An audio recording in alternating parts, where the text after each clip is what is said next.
Irvin died stupidly. Wet floor in the lab. The sole slipped. The back of my head hit against the edge of the table. The last thing he saw was blurred blot on the lamp. Without glasses, he and his couldn't properly. A graduate student in optics from Prague. 24 years old. Thesis on gradient lenses on half. It ended in wet tile. And then a scream. Not his scream. The cry of a baby. Irvin screamed as if he had everything at once, although of course didn't understand. Understanding came later. When the blur world around it became clearer when my father's smelled of chemicals but wood and quartz, sand. When instead Czech around the similar to rough German. When my mother sang lullabies about the holy thee and the little stars in the dome. Irwin realized that he had died and was born anew. In the body of in the glassblower Aldrich, in town Clearwater, in the kingdom Aldmar, in the world where magic exists but barely fades, where is rough and cloudy, where no one and never has polished it in lens. The first 5 years were hell, the mind of a child. He knew the formula refraction, Snell's, but could hold the spoon. He remembered the mechanism of Galileo but peed at night. Helen believed it strange, quiet boy. Father Aldrich considered him a dreamer. Brother Thomas on 2 years younger, strong, loud. Everything the time waving his stick and shouted that he a knight. Irvin was jealous him. Thomas didn't remember another life. Thomas didn't wake up at night from nightmares where the ceiling of the quat is falling onto face. Clearwater stood on the bank of the Alda, a small town, 3,000 people, 2 taverns, 1 church of St. Svod, market on Wednesdays. Father Aldrich ran a workshop on outskirts by the city wall. He made bottles, window glass, sometimes simple glasses for taverns. The glass had a greenish tint from iron impurities, bubbles inside, uneven thickness. By this world's standards, it was quite decent work. By Irvin's standards, it was material worthy of the Roman Empire, maybe even worse. He had been watching his father since he was 3. Aldrich melted sand with ash in a clay furnace. The temperature wasn't high enough. That's where the bubbles came from. That's where the impurities came from. Irvin said nothing. A child explaining thermodynamics to his father. That's a path to the stake, or to the exorcist. Irwin's mother, Helen, was a former nun. She left the convent of the Holy Arch at 22.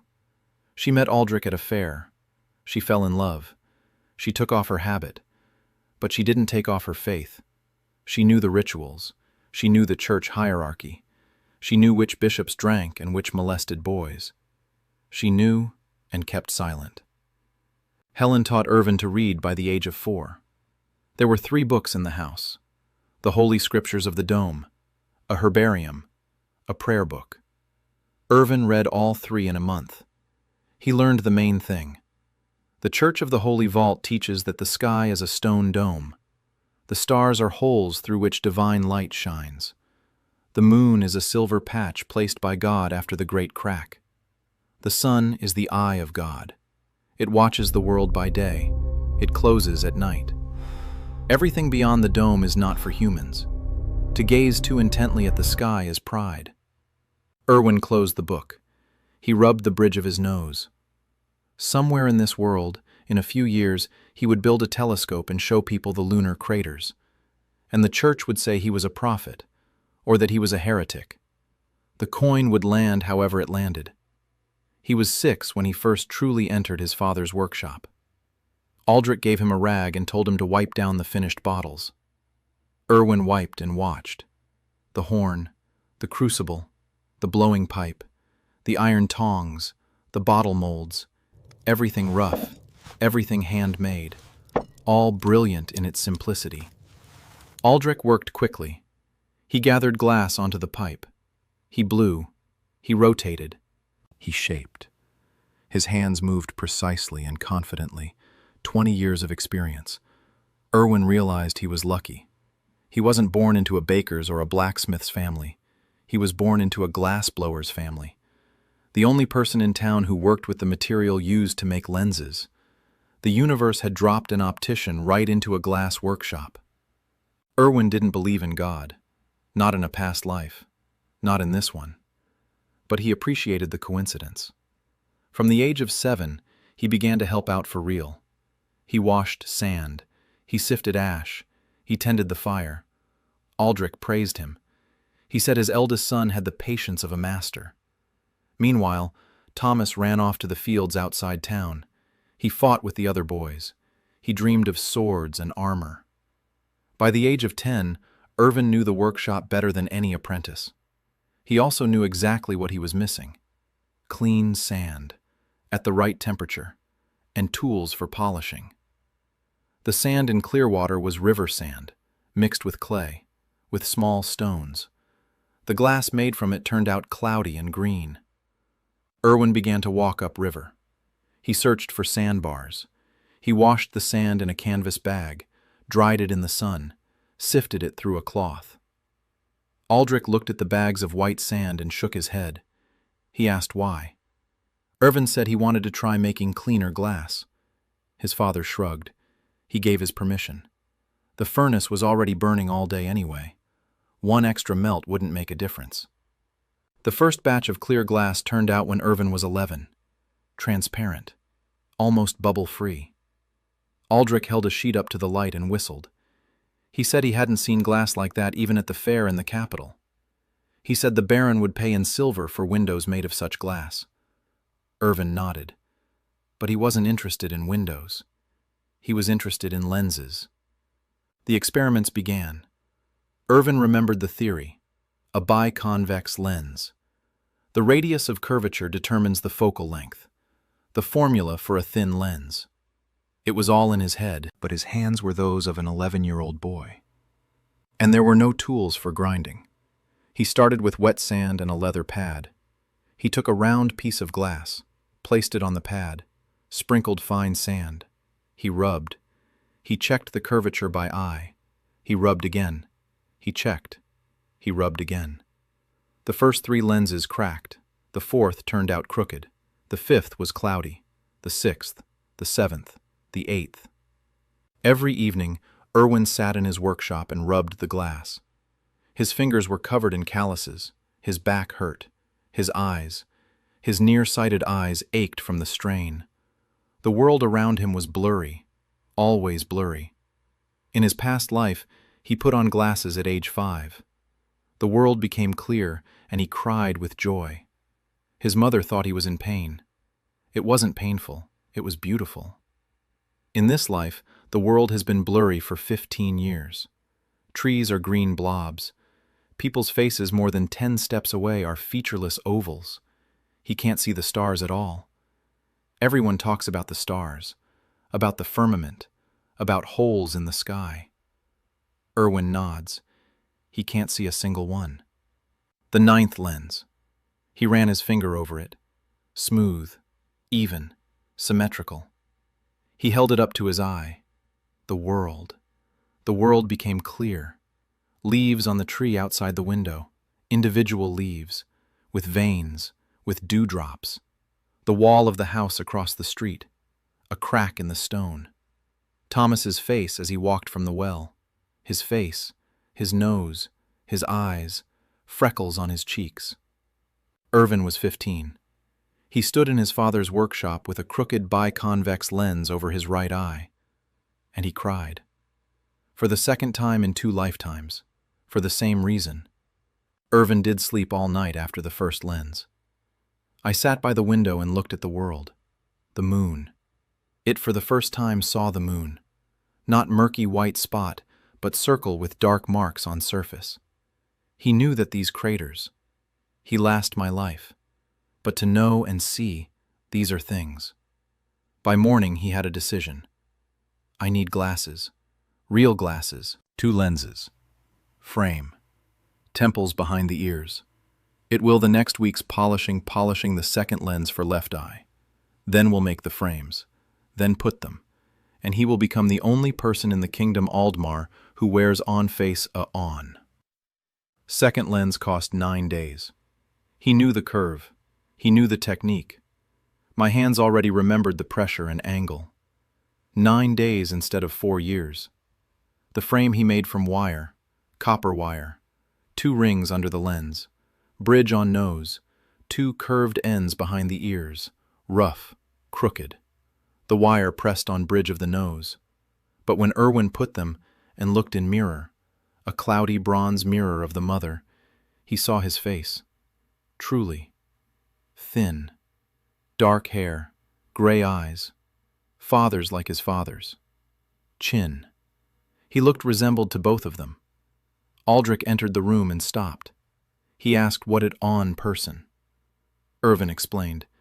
Polished glass. Corrects vision. You can see far and clearly. Aldrich looked at him for a minute in silence. Then he reached his hand. He asked to a taste. Irvin took his and handed them to his 44. The last 10 years he squinted at his work. He brought bottles to his nose to check quality. Helen read to him aloud because that the letters were blurring. He thought it old age. Everyone considered this old age. Aldrich put on his glasses. They were not his. The curvature of the lenses was selected for Irwin's Irwin. But Aldrich stood without move. He looked at window, then at my hands, then to Irvin. He took his glasses. His was hoarse when he said that he find a crack in the wall of the house across the street. What didn't her 10 years, even though I knew that she was, Irvin said that he make lenses for his eyes. Others, for farsightedness. Aldrich sat on stool. He rubbed his nose with his hands. He asked quietly how it work.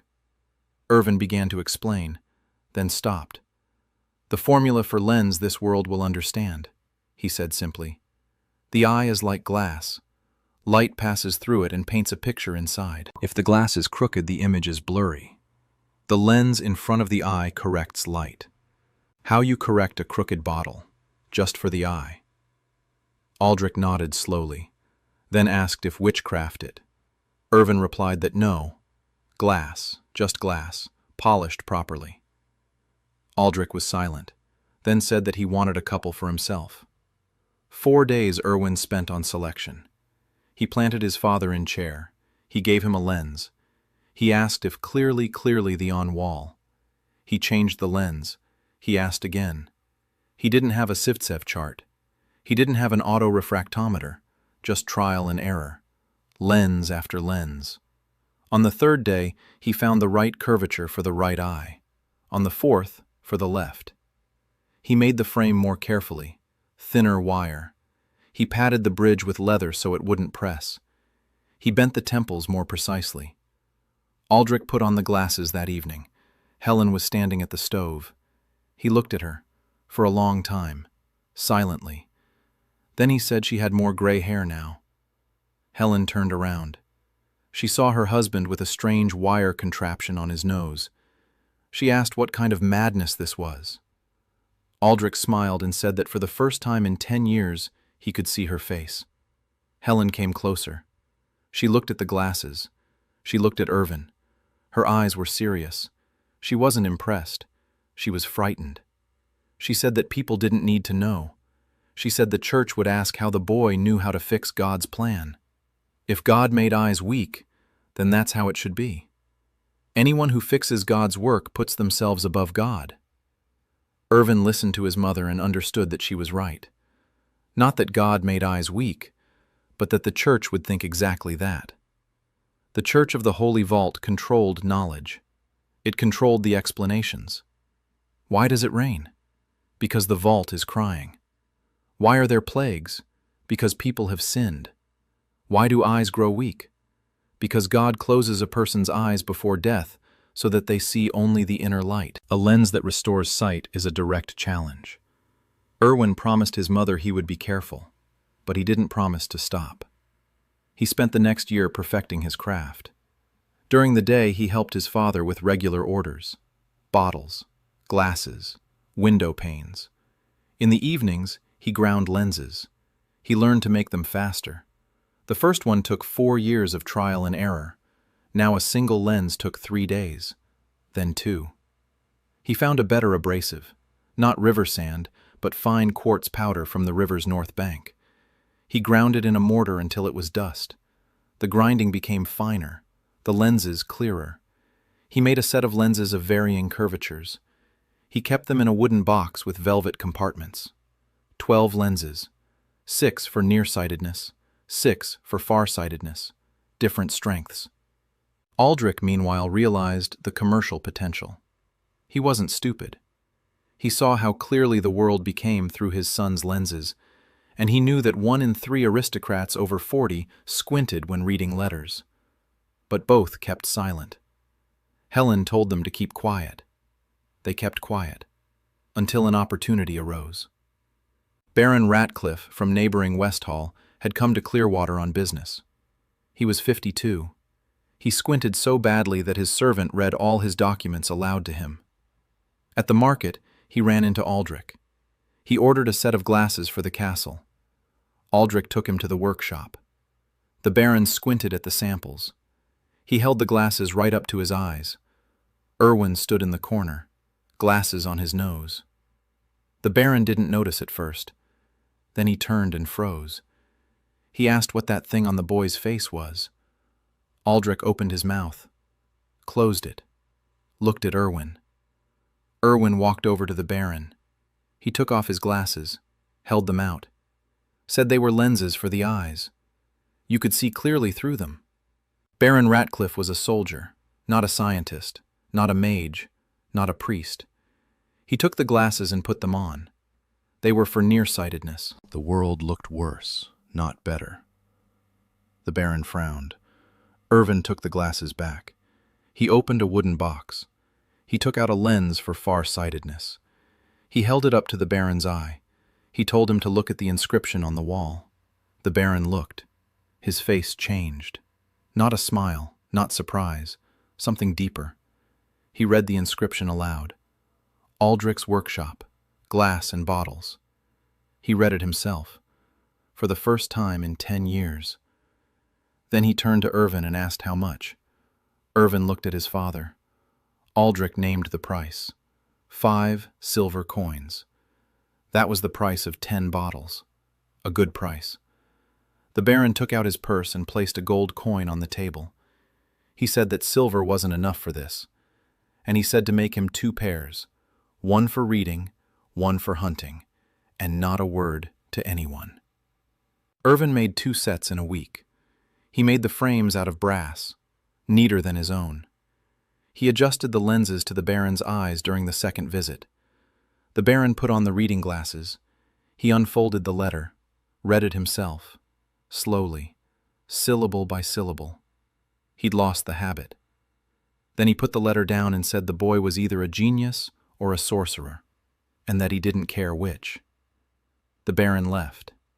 He was silent for 2 weeks. Then he sent a messenger. His wife wanted a pair, and his eldest son, and the garrison captain. A gold coin for each pair. Aldrich counted the coins and shook his head. In a month, they'd earned more than they had in a year selling bottles. Irwin wasn't happy about the money. He was thinking of something else.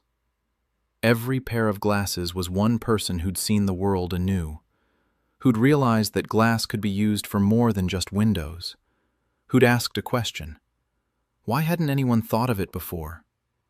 A question. The most dangerous weapon in a world where the church forbids questions. Helen saw the trade growing. She saw the gold. She saw the danger. She took Irwin aside one evening. She said rumors were spreading. The Baron might keep quiet. His wife wouldn't. The servants even less so. Soon the church will hear. And when it does, there will be one question. How does a boy from a glazier's family know what even the magicians don't know? Irwin said he was ready for this. Helen replied that he wasn't, not ready. The rumors spread faster than Helen. In 3 months after the Baron to Clearwater, a monk, a young, years 20, tonsure, freshly shaved. Cloak is clean, not wandering beggar but messenger. They brother Cedric. He came to workshop Aldrich that the evening. He introduced himself. He said that he had arrived from Bishop Malachi from Stonehaven. I heard that in Clearwater, a glazier is glass that restores sight. The bishop is interested. Aldrich turned pale. Irwin stood behind his father. The glasses were in the drawer. He managed to take them when he saw a monk in the window. Brother Cedric was polite. He looked around the workshop. He touched the bottles. He praised the glass, then asked about eyeglass lenses. Just and straight. Irwin stepped from his father. He opened the drawer. I showed a set lenses. I explained it how as he to the Baron. Glass. Polishing. Light passes through the lens and corrects the image. No magic, no spells. It's easy. Break the lens. Inside is glass. Brother Cedric listened carefully, then asked a couple for himself. Vision was good, but he wanted to see how the selection process. Irvin gave him a 0 correction, just a flat glass in frame. Cedric put them on. He took them off. He said that he see difference. Irvin nodded. He said that if his is, then, and difference there be. Lenses help those whose eyes distort light incorrectly. Cedric asked a question which Irvin had been waiting for. He asked where the boy, 16 years, knows such things. Irvin replied in advance, story. He said that he had the drops water on the glass. I saw that the drop magnifies it. I thought that if he make the glass in the shape of drop it will increase. I tried it. It worked. 4 years of and mistakes. That's it. Cedric wrote it down, left in 2 days. Aldrich didn't sleep both nights. Helen prayed.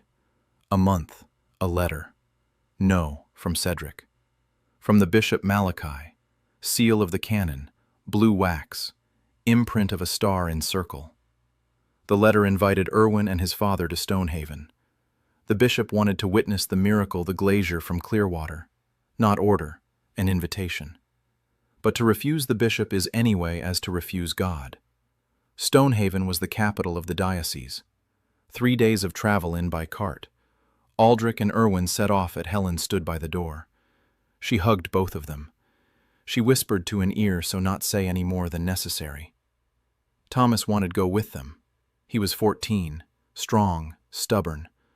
Aldrich ordered to stay and keep an eye on the workshop. Thomas looked after the wagon, clenching fists. Stonehaven stood on a hill, stone walls, cathedral square, the church spire visible from 20 miles away. The city was 5 times larger than Clearwater. Markets, barracks, the University of Magic. Irwin saw the university building and felt a pang of interest.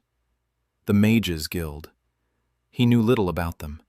Mages in Aldmar were weak, a fist-sized fire, levitation 3 fingers off the ground, a faint glow around their hands. Magic smoldered like embers. It didn't burn. But the guild clung to its status with a death grip. They were the only ones with the right to explain the inexplicable. If something looked like a miracle, the mages investigated. If the miracle turned out to be magic, the mage received a license. If not magic, the guild declared it a fraud. The lens wasn't magic, but it looked like a miracle. That was dangerous.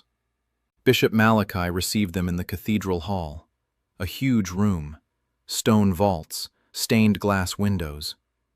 Irwin looked at the stained glass and automatically assessed the glass. Rough, thick, bubbles in the red panes. The blue ones were clearer, apparently a different source of cobalt. Malachi sat in a chair on a raised platform. He was 60, a graying beard, lively eyes. He was squinting. Irvin noticed it right away. Farsightedness, severe, at least 10 years' worth. Malachi spoke calmly. He said he'd heard about the eyeglasses, that Brother Cedric had reported in detail, that the church could not ignore such a phenomenon, that the question was simple. Was it a gift from God or the work of a demon? Irvin replied that it was a lens. Malachi smiled. He said that a lens does not restore sight. Irvin replied that it does if it is ground correctly. Malachi leaned forward. He squinted even harder. He said, "Show me." Irvin opened the drawer. He took out a lens for far-sightedness. He walked up to the dais. He held out the lens to the bishop. Malachi took it. He turned it over. Glass. Ordinary glass. Transparent. Curved. He held the lens up to his eyes. He looked at Irvin through it. The boy's face became clear. Every detail.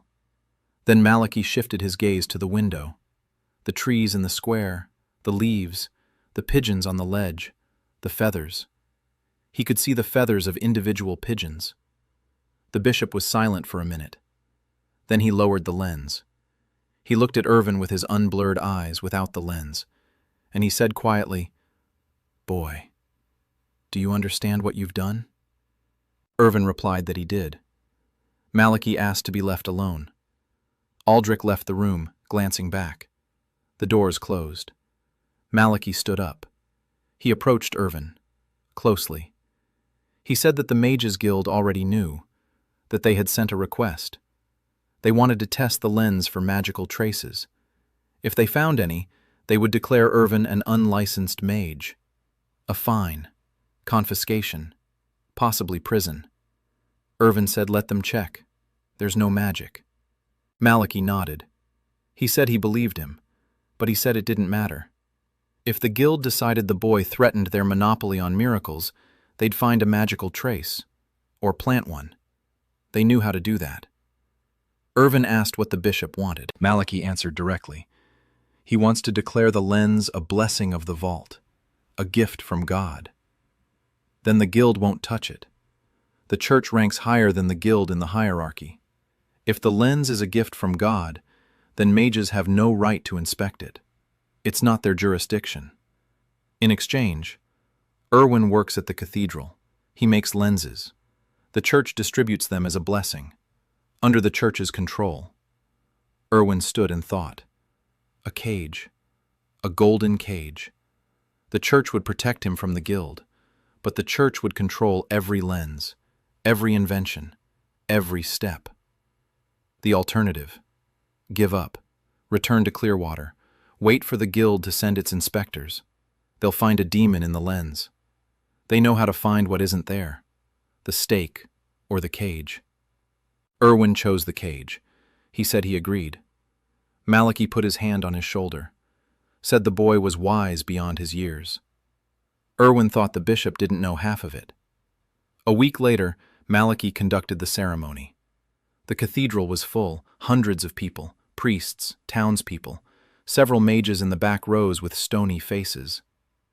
Malachi announced that the vault had blessed the lad Irwin of Clearwater with the gift of insight, that through the boy's hands God had restored sight to those whose eyes had been closing, that the lenses were not sorcery, but the mercy of the vault, and that from now on, Irvin's workshop would be located at Stonehaven Cathedral, under the protection and supervision of the church.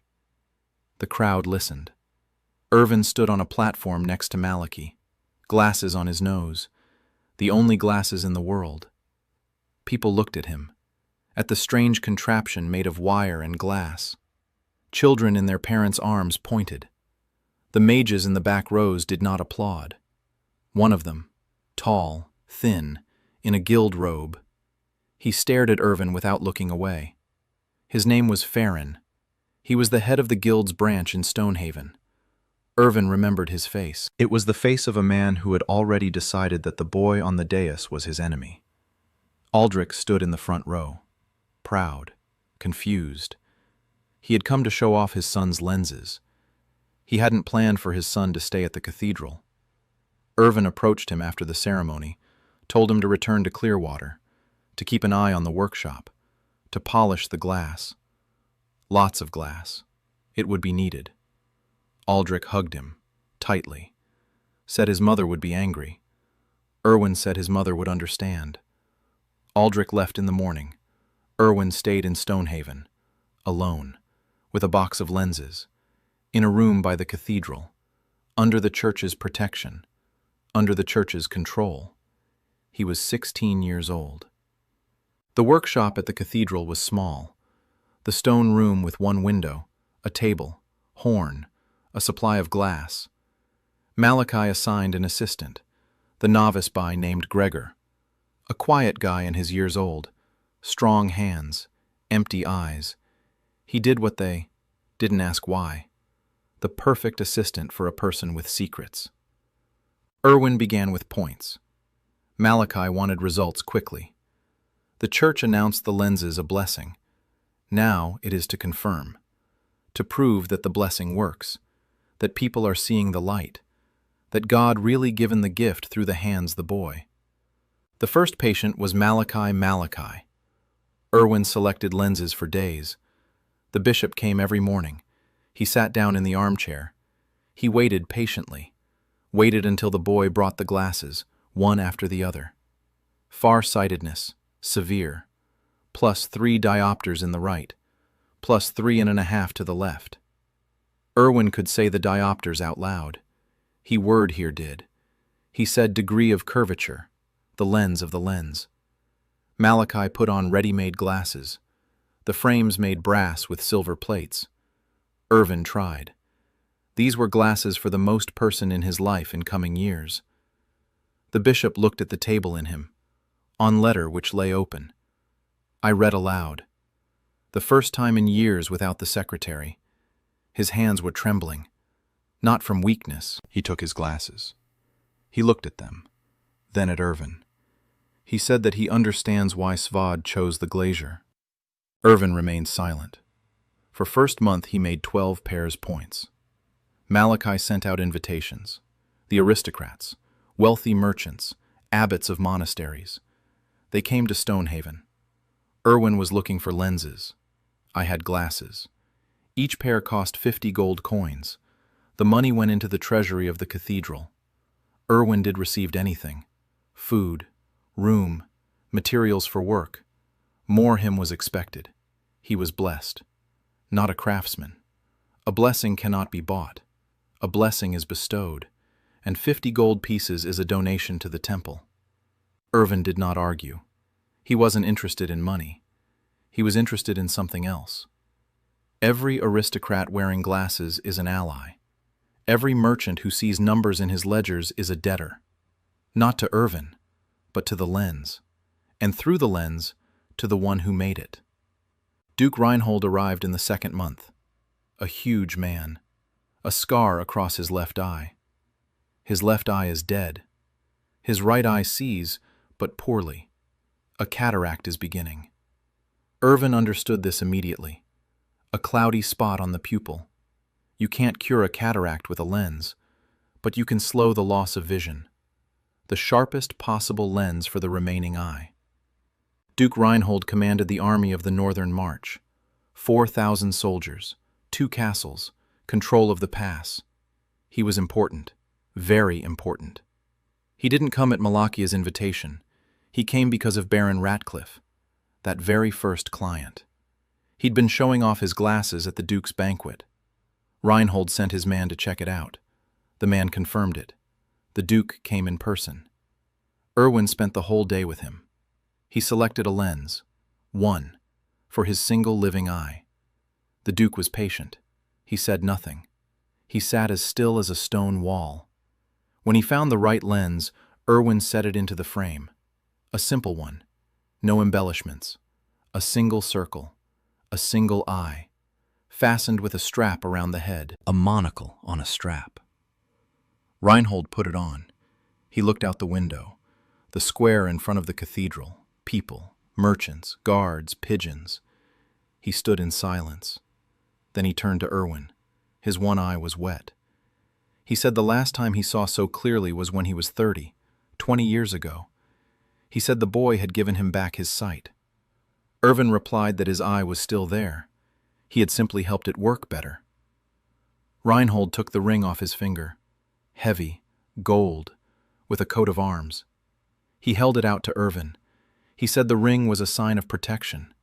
If the boy needed help, if anyone threatens him, send the ring. The Duke will come, with an army if necessary.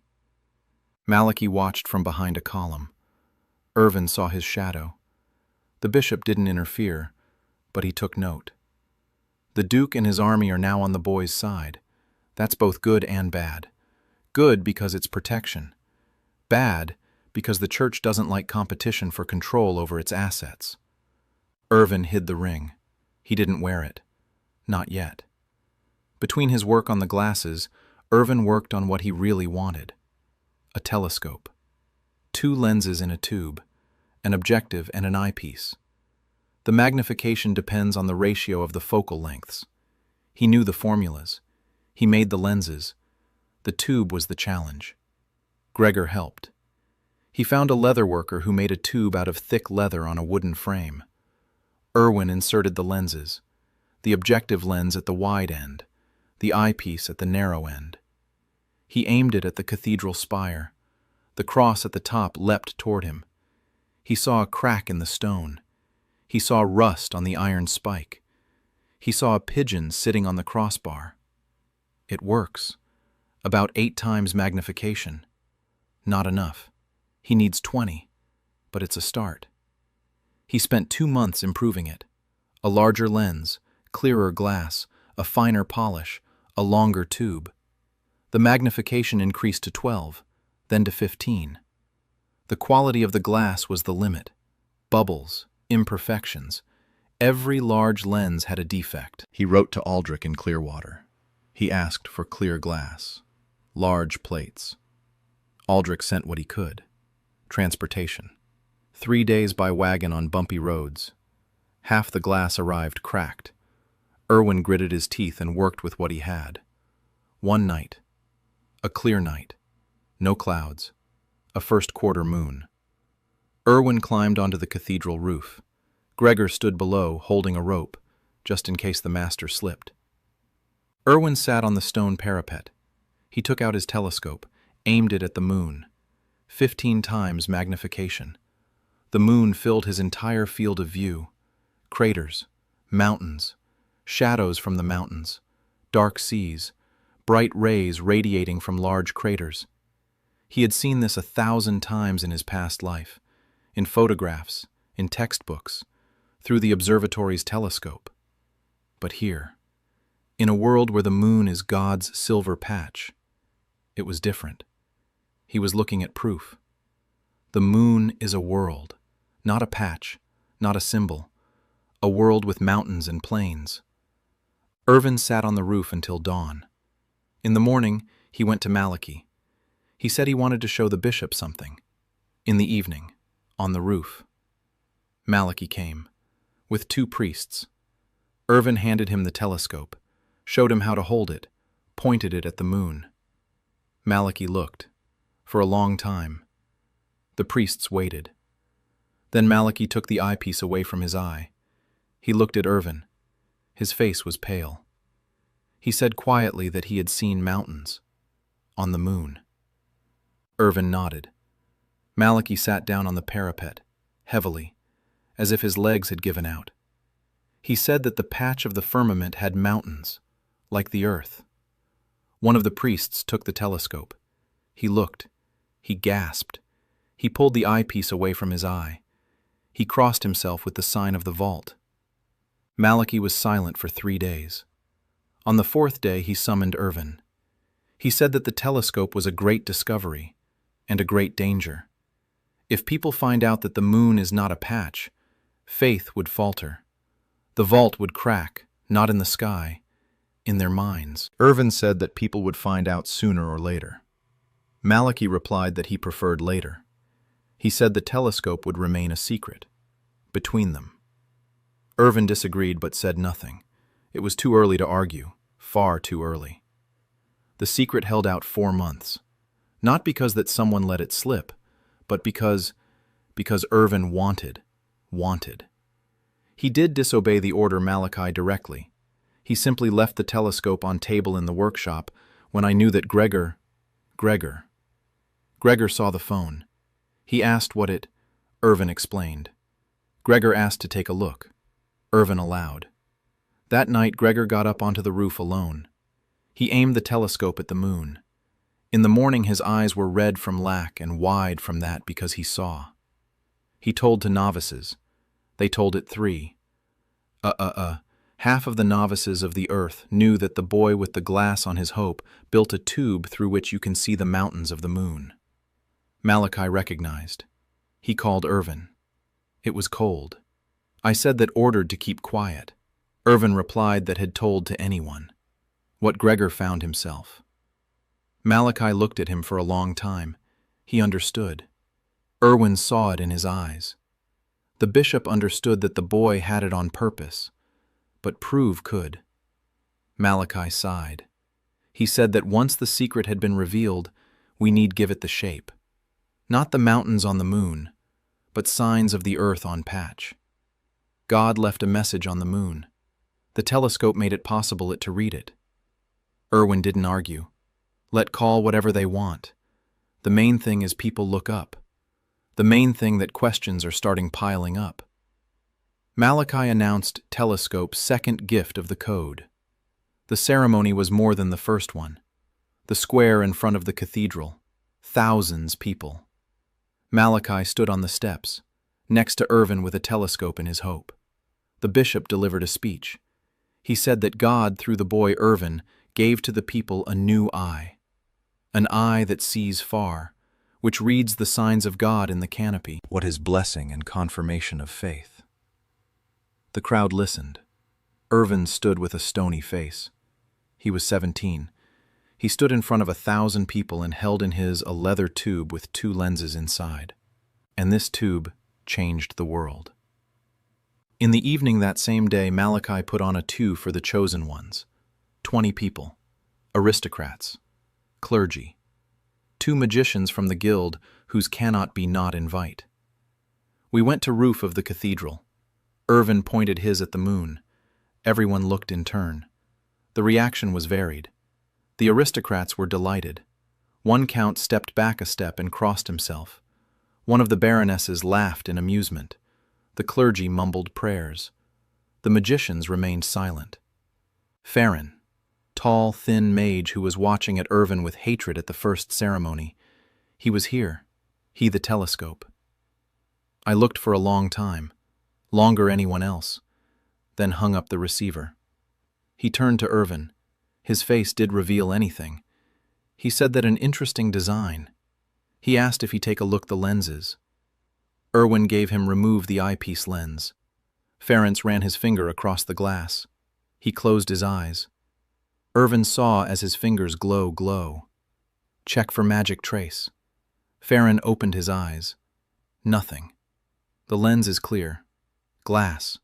Just glass. Ferenc inserted the lens back in. He handed the telescope. I left without saying goodbye.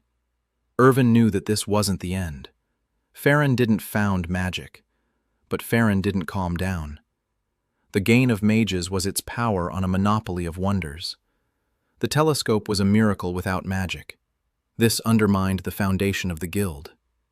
If one boy with glass can work without magic, why do the guild? Why magicians? Mages.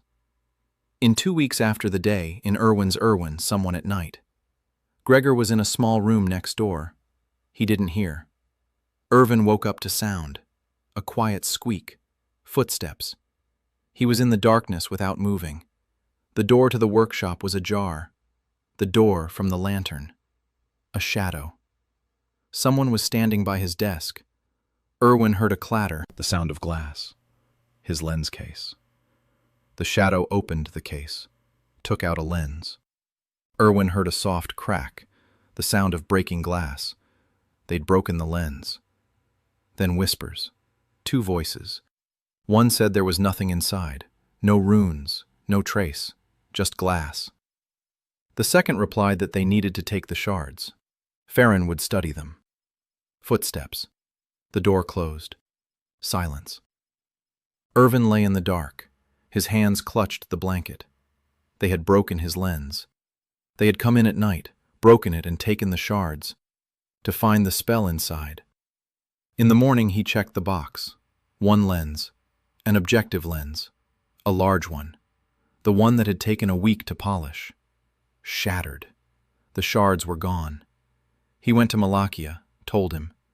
Malakia listened in silence. Then his face darkened.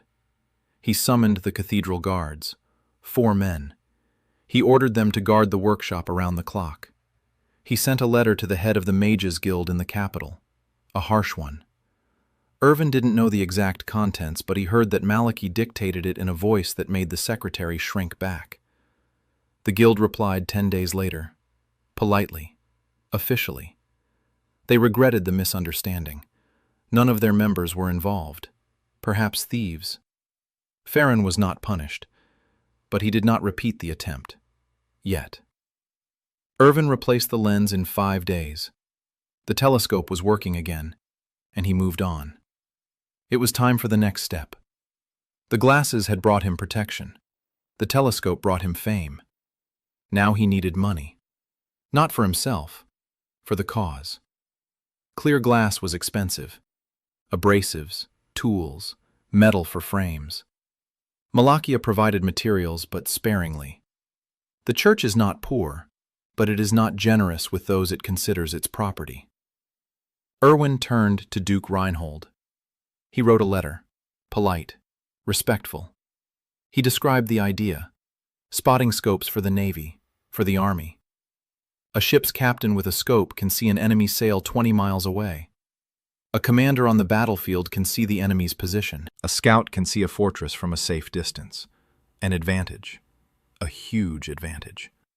The cost of a single telescope, 20 gold pieces. Production time, 2 weeks. Reinhold replied in 3 days. The messenger brought not a letter but a chest. In the chest were 200 gold pieces. And a note.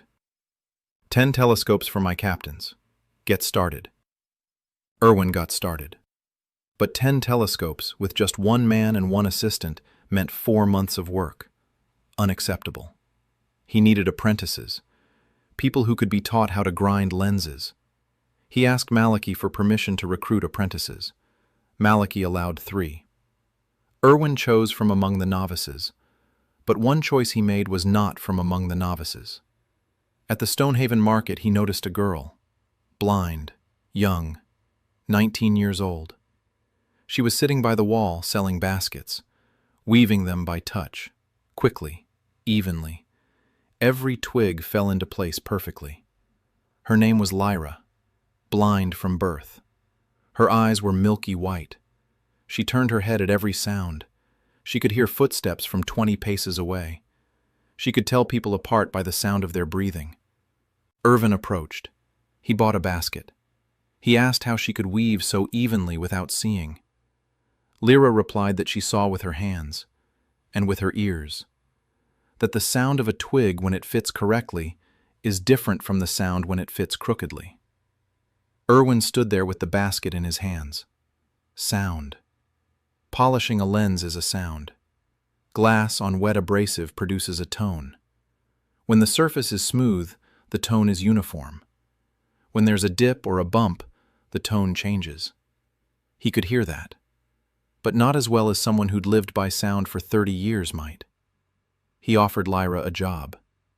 She laughed, said that a blind girl in glass was a bad joke. Irwin said he wasn't joking, that he needed her ears and hands, that he'd teach her. Lyra agreed 2 days later. Not right away. She thought it over. She was cautious. Blind people in Aldmar lived on charity or by simple crafts. An offer to work with a master at the cathedral was impossible, and therefore intriguing. Irwin taught her for 3 weeks. He gave her a piece of glass, showed her how to hold it, how to rub it against the abrasive, how to listen. Lyra sat with her white eyes closed. Not that it mattered. She rubbed the glass. She listened. On the 5th day she stopped. She said the left edge was thinner. Irwin checked. The left edge was a hair's breadth thinner. She had heard the difference. A month later, Lyra was polishing lenses better than Irvin. Her surfaces were smoother, no scratches, no bumps. She felt the glass with her fingertips and heard its voice on the abrasive. Irvin watched her and thought that in a past life, optical laboratories would have fought over hands and hearing like hers. 10 telescopes for Reinhold were ready in 2 months. Irvin, Lyra, 3 apprentices, 5 pairs of hands, 10 leather tubes, 20 lenses. Irvin checked each one personally. Magnification from 12 to 15 times. The quality of the glass wouldn't allow for more. But for this world, it was an impossible miracle. To see an enemy sail beyond the horizon. Reinhold's messenger picked up the chest of tubes, brought another 200 gold pieces, and a new order, 20 tubes, for the entire officer corps. Irwin realized the machine was set in motion. Glasses for the eyes, telescopes for the army, gold for the workshop, apprentices to spread knowledge. Every lens is a seed. Every person who looks through the glass and sees more than yesterday. It's a crack in the wall of ignorance. A small one, but cracks have a way of growing. Irvin turned 18, 2 years at the cathedral. The workshop has grown. Stone room turned into 3 rooms. Gorn, grinding room, storage room, 5 students, Lyra, Gregor, 3 novices of whom Irwin taught the basics. They made simple lenses for glasses. Lyra made complex lenses for telescopes. Irwin designed and tested. They differed throughout the kingdom. Each pair 50 gold pieces. The church took 40. 10 went for materials. Irvin still nothing. He still didn't argue. Visual telescopes Reinhold's were working. The Duke sent a letter. His captains spotted a pirate ship an hour before that as he approached to within of attack. We intercepted it. Sunk. Not a single casualties. The Duke wrote that a single pipe costs more than 10 swords. Irwin reread the letter 3 times. Not out of joy, out of relief. Military use made it valuable. Valuable people is harder to burn. But the time for take that Irvin had been putting off. He wrote to his father every 2 weeks. Aldrich replied. The workshop in Clearwater is open. Thomas is helping. Helen is well. The glass is cleaner. Aldrich has mastered Irvin's Irvin with washed sand. Bottles made clean glass are sold for twice expensive than regular ones. But in the latest letter, Aldrich wrote something else. He wrote that Thomas wants to come. What, he's 16. That he has grown up and gained strength. That he dreams of night, but is ready to help my brother if necessary. And so on, the does to Clearwater people in robes of the guild. 2 mages. They questioned at the doe about the does the glazier.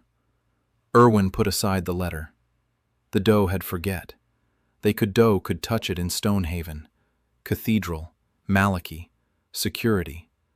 But the family in Clearwater without protection. 3 ways journey, 1 workshop on the outskirts of the city. Father, mother, brother. He went to Malachi. He asked to move his family to Stonehaven. Malachi asked why. Irwin explained about magicians in Clearwater. Malachi frowned. He said that he would send a message to the does of the doe in Clearwater. May take a look. Irvin said that that wasn't enough. Malachi raised an eyebrow. He said that he could transport every relative, every master to the cathedral. This precedent. Irwin stood and silently leaded at the bishop. Then he said that if with his family something happens, he will stop wearing lenses. Forever. Malachi looked at him. The silence lasted a long time. Then the bishop nodded. A week, Aldrich and Helen and Thomas arrived to Stonehaven. The carriage with tools, supply of glass, all life of glazier in a single cart. Thomas jumped first. He grew up, broad shoulders, strong arms, is tanned. He embraced Irvin so that his ribs cracked. Then he stepped back. He looked at the glasses on his brother's nose. He said he looked strange. Irvin said you get used to it. Helen hugged her son in silence, for a long time. Then she pulled away and looked him over from head to toe. He'd lost weight, pale, dark circles under his eyes, not getting enough sleep. She said it out loud. Irvin shrugged. Aldrich walked into the workshop and whistled. 3 rooms, a furnace bigger than his own, cleaner glass, better tools. He ran his hand over the grinding table, felt the abrasive, shook his head, said his son had gone far. Irwin said that without his father's glass, there would have been nothing. Aldrich stayed in the workshop. He stood at the furnace. He began melting glass that very day. His experience was invaluable. Aldrich's glass was better than the apprentice's, cleaner, more uniform. Irwin finally got the material he'd been lacking. Thomas didn't become a master. He became a guard. Malachi assigned guards to the workshop, 4 men. But Thomas stood at the door himself, without orders, with a sword at his belt. He wasn't a knight, but he was a strong young man with an iron will who wasn't going to let anyone get near his brother at night again. Irwin looked at him. Thomas stood at the door as straight as a pillar, hand on the hilt, eyes alert. The dream of knighthood had turned into the reality of a bodyguard, not what he'd dreamed of as a child, but perhaps more important. Helen had moved into a house next to the cathedral. She cooked, she did laundry, but most importantly, she knew the church. She knew how the priests thought. She knew the rituals. She knew their weaknesses. She became Irvin's eyes and ears within the church hierarchy. She told him which priests were loyal to Malachi, who was plotting behind his back, who drank, who went to women, who took money from the guild. The last part was important. 2 of the cathedral's 6 priests were receiving gold from Farron. Helen found this out from the laundress who washed their robes. Gold coins fell out of their pockets, coins with the guild's coat of arms on the reverse. Irvin passed the information on to Malachi, not directly, through his mother. Helen went to the bishop as a former nun concerned about the morals of the flock. Malachi listened. He thanked her. A month later, both priests were transferred to distant parishes, quietly, without a scandal. Farron lost his people inside the cathedral. Irwin didn't celebrate. Farron would find others. This was war, slow, quiet, without swords, but war. Another month passed. Irwin worked on improving the telescope. The magnification was stuck at 15. The glass wouldn't allow for more. Bubbles in the large lenses distorted the image, chromatic aberration, colored halos around bright objects. He knew that in his past life, the problem had been solved with an achromatic doublet. 2 lenses made of different glass glued together, crown and flint, different dispersion, compensation. But for that, he needed flint glass, glass with added lead, heavy, with a high refractive index. Aldrich had never worked with lead glass. No one in Aldmar had. Irwin began experimenting. Lead wasn't hard to come by. The roofs in Stonehaven were covered with lead sheets. Old sheets were sold by weight. Irwin bought 10 pounds, melted it down, added it to the batch. The first melt failed. The lead sank to the bottom. It didn't mix. The furnace temperature was too low. Aldrich offered a suggestion. Blowing. Double bellows. The temperature rose. Second melt. The glass came out dark. Too much lead. Third. Fourth. Fifth. On the 6th melt, Irwin got glass. Transparent. Heavy. With a slight yellowish tint. He looked at the candle through the plate. The rainbow at the edges of the flame was wider than through ordinary glass. High dispersion. It was flint. Rough, imperfect, but flint. He ground 2 lenses, a convex crown, a concave flint. He glued them together with Canadian balsam, or rather, with resin, which was the closest substitute. He inserted them into the tube, aimed it at the spire. The colored halos disappeared. The image became clearer, sharper. He magnified the tube, 20 times magnification. Irvin stood in the workshop with an achromatic telescope in his hands. In a world where people didn't know that light consists of colors, he had just assembled an optical instrument that, in his past life, had appeared in the 18th century. Outside, it was the depths of the Middle Ages. He aimed the telescope at the moon that evening. 20 times magnification. The craters were clear. Mountain ranges, long shadows. He saw details he hadn't seen before. Cracks, ray systems, dark spots at the bottom of the craters. He looked and recalled the map of the moon from his textbook. He named the craters in his mind, quietly. Copernicus, Kepler. They haven't been born into this world yet. Maybe they never will be. But their work is already being done by a boy from a glazier's family with wire-rimmed glasses on his nose. Reinhold received the first batch of improved telescopes. He wrote that his captains could see seagulls on the masts of ships 5 miles away, that no pirate would approach unnoticed, that King Aldmar must know about such a weapon. Erwin read the last line and held his breath. The king. Reinhold wanted to tell the king. This was the next level. Glasses for the aristocrats, tubes for the duke. The king's attention. Erwin thought about it for 2 days. Then he wrote to Reinhold. He said he was ready, but on his own terms. He would show the tube to the king himself, in person, not through an intermediary. Reinhold replied with a single word. Come. The capital of Aldmar was called Crownhold, 10 days' journey from Stonehaven. Erwin drove in the Reinhold's carriage, next to Thomas. Behind the carriage, 10 riders of the guards. Malachi let reluctantly. He's a letter for the archbishop of the cathedral. He said to Erwin not forget who it was. Erwin didn't forget. He took with him 3 telescopes, the best ones.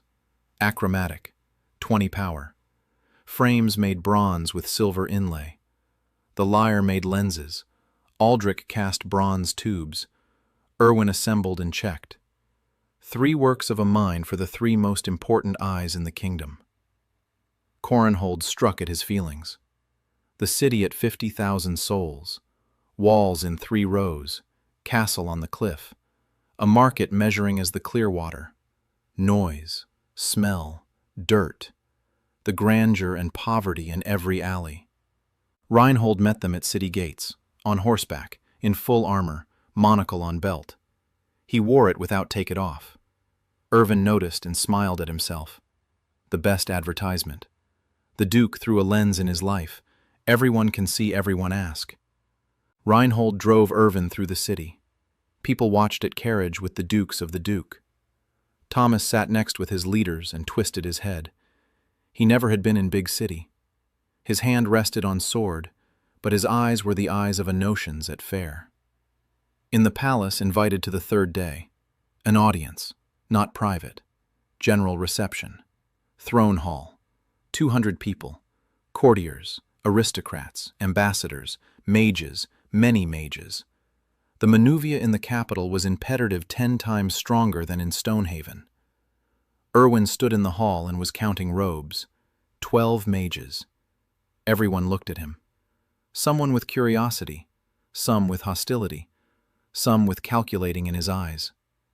King of Aldmar, Hendrik III, 45 years old, of average height, thin, intelligent eyes, squinting, far-sighted. Erwin noted this automatically. Every squinting eye is a potential ally. Reinhold introduced Erwin, a master glassmaker from Clearwater, blessed by the vault, a creator of eyeglass lenses and telescopes. The king looked at the boy with glasses on his nose, an 18-year-old thin, pale youth dressed as a craftsman. Not a mage, not a knight, not a priest, a glassmaker. The king asked what the glassmaker could demonstrate. Erwin stepped forward, opened the case, took out a telescope, held it out to the king, explained briefly. A telescope brings the distant closer, 20 times magnification, useful at sea and on the battlefield. The king took the tube, turned it over, heavy, beautiful, bronze and silver, raised it to his eye, aimed it at the window of the throne room. A huge window looked out over the city, roofs, streets, the port in the distance, ships. The king watched. He was silent. The hall fell silent. 200 people waited. The king lowered the telescope. His face was inscrutable. Then he raised the telescope again. He looked in another direction, at the mountains beyond the city, snow-capped peaks. Then at the harbor, at the ship's flags. Then he lowered the telescope. He turned to Reinhold. He said he could see the flags on the masts in the harbor, that he could make out the colors, that it was a ship from Westmark, a merchant ship, fully loaded. Reinhold nodded. He knew. His men had checked. The king was right. The 200 people in the hall began to whisper. The king raised his hand. Silence. He turned to Irvin. He asked how many such tubes he could make in a month. Irvin answered. 10. With the current workshop. With a large number of apprentices and better glass, 20. The king nodded. Then he asked something else. He asked if the boy could make lenses for the eyes, for reading. Irvin said he could. It requires a fitting. It takes time. The king looked out at the hall, at 200 pairs of eyes. He said that Master Irvin would remain in the capital for a month. He would make lenses for the king, and for those the king would designate. Then he paused. He added, for his service to the crown, Master Irvin is granted the title of Royal Optician, a position that had not existed until that day. The hall buzzed. The mages in the back rows exchanged glances. Irvin stood with a stony face. Two feelings clashed within him, relief and fear. Relief because a royal title is a shield, fear because now he belongs not only to the church, he belongs to the king. 2 leashes, 2 cages, one golden, the other diamond-encrusted. The month in Crownhold passed quickly. Irvin made glasses for the king. He selected them personally. Hendrik was a patient client. He sat in the office. He tried on lens after lens. When he found the right one, he picked up a document from the desk. He read it, set it aside, looked at Irvin, said he hadn't read anything himself in 3 years, that his secretary read everything to him, that he signed documents without always understanding every word. Then he spoke more quietly, said that a king who cannot read his own decrees is no king. He is a seal in the hands of others. Irvin said nothing, but he remembered. The king knew his weakness, and he was grateful to the one who had eliminated it. In a month, Irvin made 18 pairs of glasses, for the king, for the queen, for the chancellor, for 5 dukes, for 3 admirals, for 7 counts. Everyone paid, generously. But money wasn't the main thing. What mattered most were the eyes. The 18 most influential people in Aldmar now wore glass on their noses. 18 people who put on Irvin's creation every morning and saw the world clearly. 18 debtors, not in gold, in sight. Before leaving, Irvin requested an audience, a private one. The king granted it.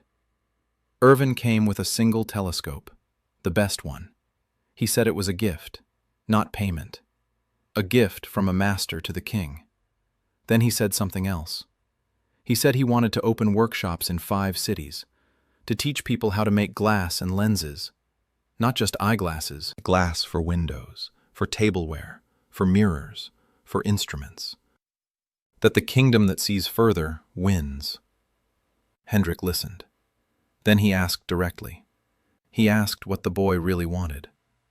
Irvin answered honestly. He said he wanted knowledge not to depend on a single person, that if he died tomorrow, everything would die with him, that workshops were needed, apprentices were needed, a school was needed. The king looked at him. An 18-year-old glassblower was asking for something that no mage had asked for in the centuries of the guild's existence. Permission to teach, openly, on a large scale, without a guild license. Hendrik thought about it for 3 days. On the 4th, he summoned Irvin. He said he would allow 1 workshop, in Stonehaven, by the cathedral, under the watchful eye of the church and the crown. 5 isn't ready. 1 to start with. Irwin bowed. 1 is better than none. The other 4 will have to wait. He returned to Stonehaven. Thomas slept in the carriage the whole way, a young, healthy lad, worn out by the stress of the capital. Irvin didn't sleep. He looked out the window. He thought. The church, the king, the guild. 3 powers. He stands between them. As long as he's useful to each, as long as he does what they want. Glasses for the church, pipes for the king, nothing for the guild. The guild remains the enemy. He needs to figure out what to do about the guild. He can't hide behind his patrons' backs forever. He needs to spread knowledge so widely that the destruction of a single master won't change a thing. 1 lens at a time. The school has opened after 3 months after his from the capital. Irwin called it optics of optics, not a school. The word school aroused suspicion.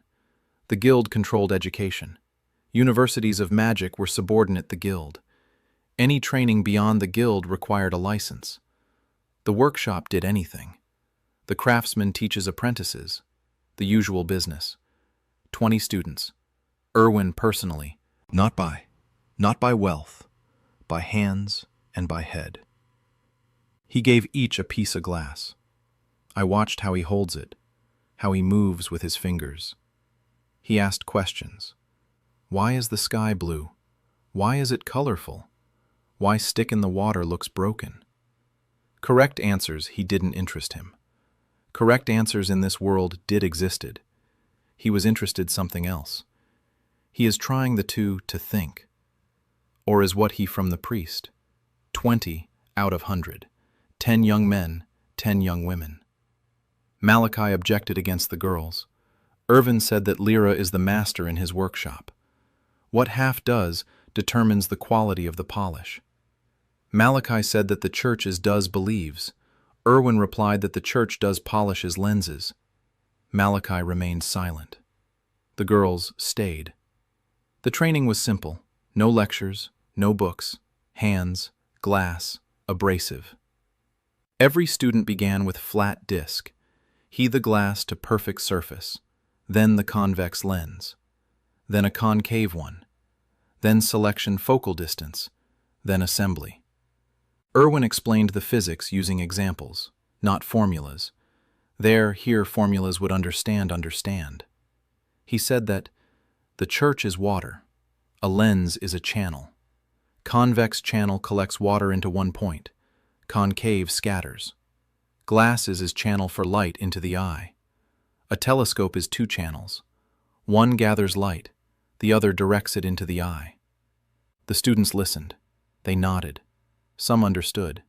Some simply memorized the hand movements and repeated them. That was fine too. Not everyone needs to understand the theory to make good lenses. Lyra led the practical session.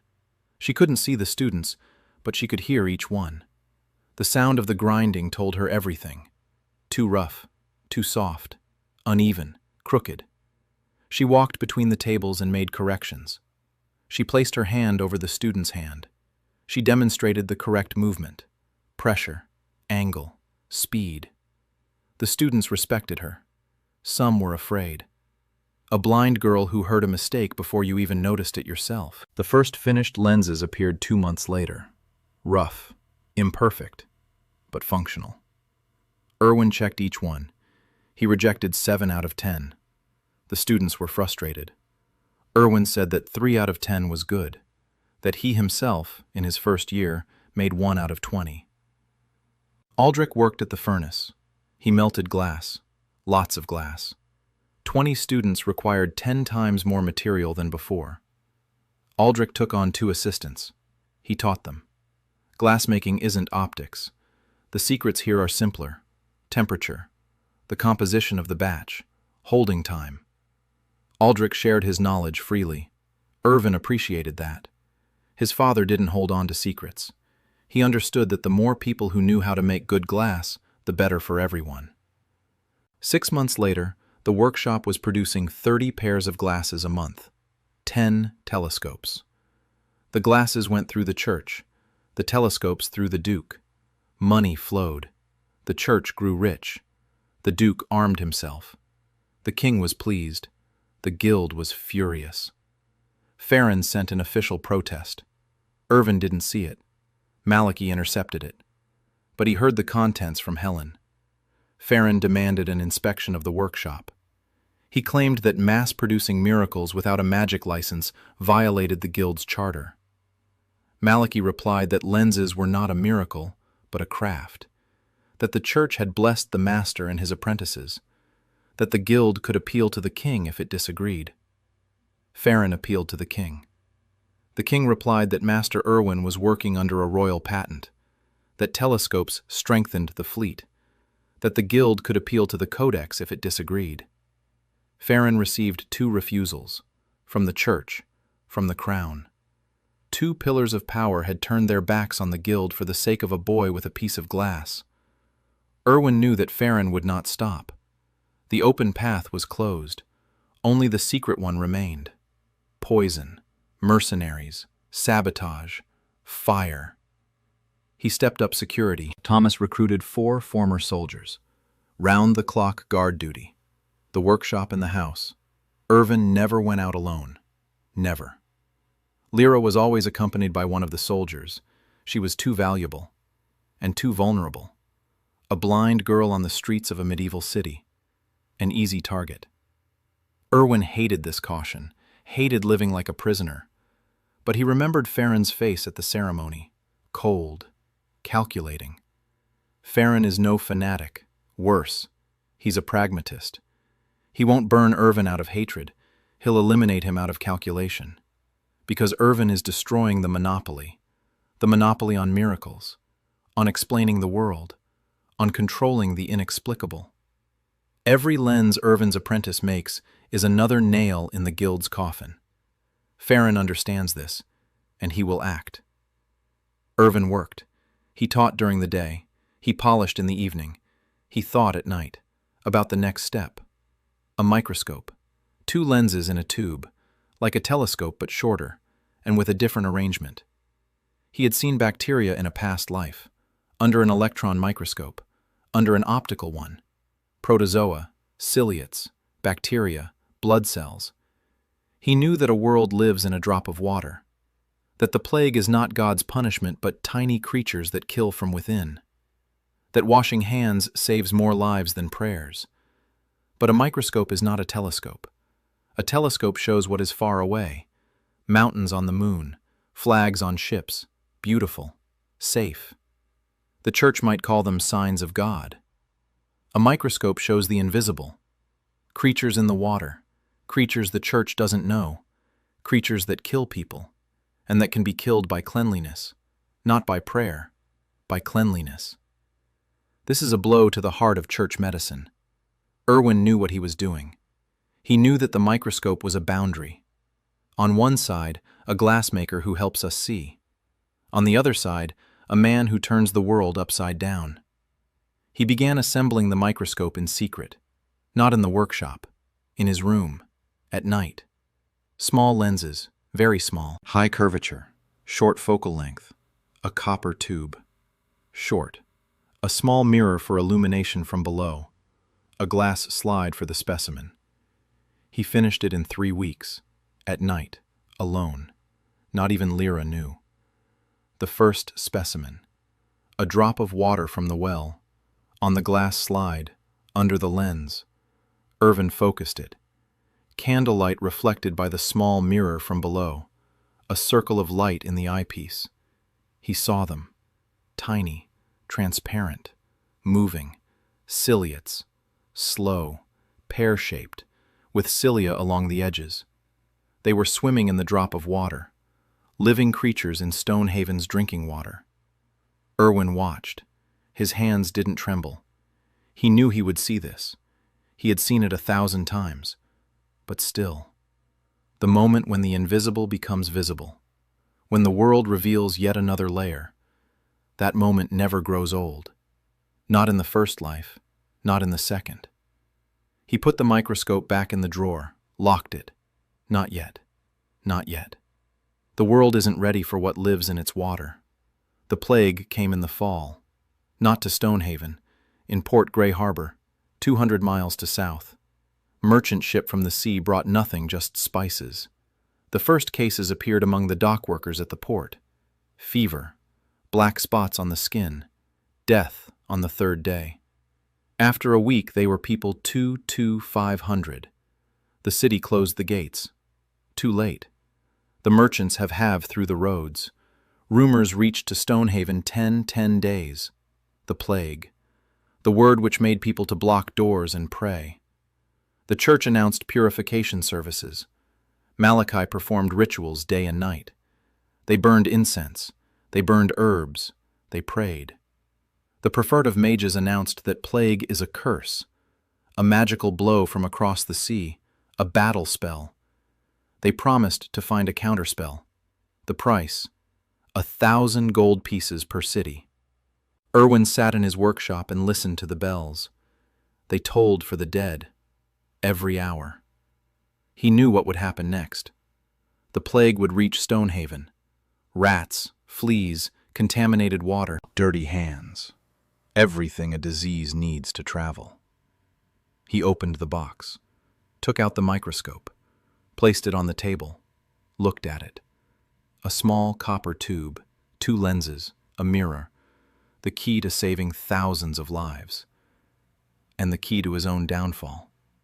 If he proved that the disease wasn't a curse, not God's punishment, but creatures in the water and dirt, the church would lose its explanation for the plague. The guild would lose sales of counterspells. Both powers would rise up against him. Irwin sat up all night. In the morning he went to Malachi. He placed the microscope on the table in front of the bishop. Malachi looked at the tube. He asked what it was. Irwin said it was a tube that showed very small things, just as a telescope shows very distant things. Malachi asked why he would want to show small things. Irwin took a glass of water from the bishop's table. He dropped a drop onto a glass slide. He placed it under the microscope. He focused it. He moved the microscope closer to Malachi. He told him to look. Malachi leaned in. He squinted. Then he put on his glasses. He looked again. His body froze. He stared into the eyepiece without moving. For a minute. 2. Then he straightened up. His face was gray. He asked what it was. Irwin answered. Creatures. Tiny. Alive. In the water. In every drop. On your hands. On your food. Everywhere. Some harmless. Some kill. The ones that kill. They are the cause of the plague. Not God. Not a spell. Creatures that cannot be seen without a lens. Malachi sank into the chair, heavily, like back then on the roof when he saw the mountains on the moon. But worse. The mountains on the moon are far away. The creatures in the water are close, in his glass, which he drank from 5 minutes ago. The bishop was silent for a long time. Then he asked quietly. He asked if Irwin was sure. Irwin replied that he was sure, that he knew how to fight them. Boiling water, washing hands, cleanliness, quarantine, isolating the sick, burning contaminated items, not prayers, cleanliness. Malachi raised his hand, said he understood, then said that if Irwin was right, the church had been teaching lies for 1,000 years, telling people to pray instead of washing their hands, and people died, thousands, millions over the centuries, because the church didn't know. Irwin said the church wasn't to blame for not knowing. It was to blame for not wanting to know. Malachi looked at him, the eyes of an old man, tired, but not angry. He said it would destroy faith. Irwin replied that the plague would destroy people. Malachi was silent for an hour. Irwin waited. He didn't pressure him. He didn't try to persuade him. He just waited. Finally, Malachi spoke. He said he wouldn't announce the creatures, not now, but he would let Irwin act. If the plague came to Stonehaven, Irwin would fight, with his own methods, under the cover of the church. Hand-washing would become a ritual of purification. Boiling water would become a consecration. Quarantine would become seclusion in the name of the Codex.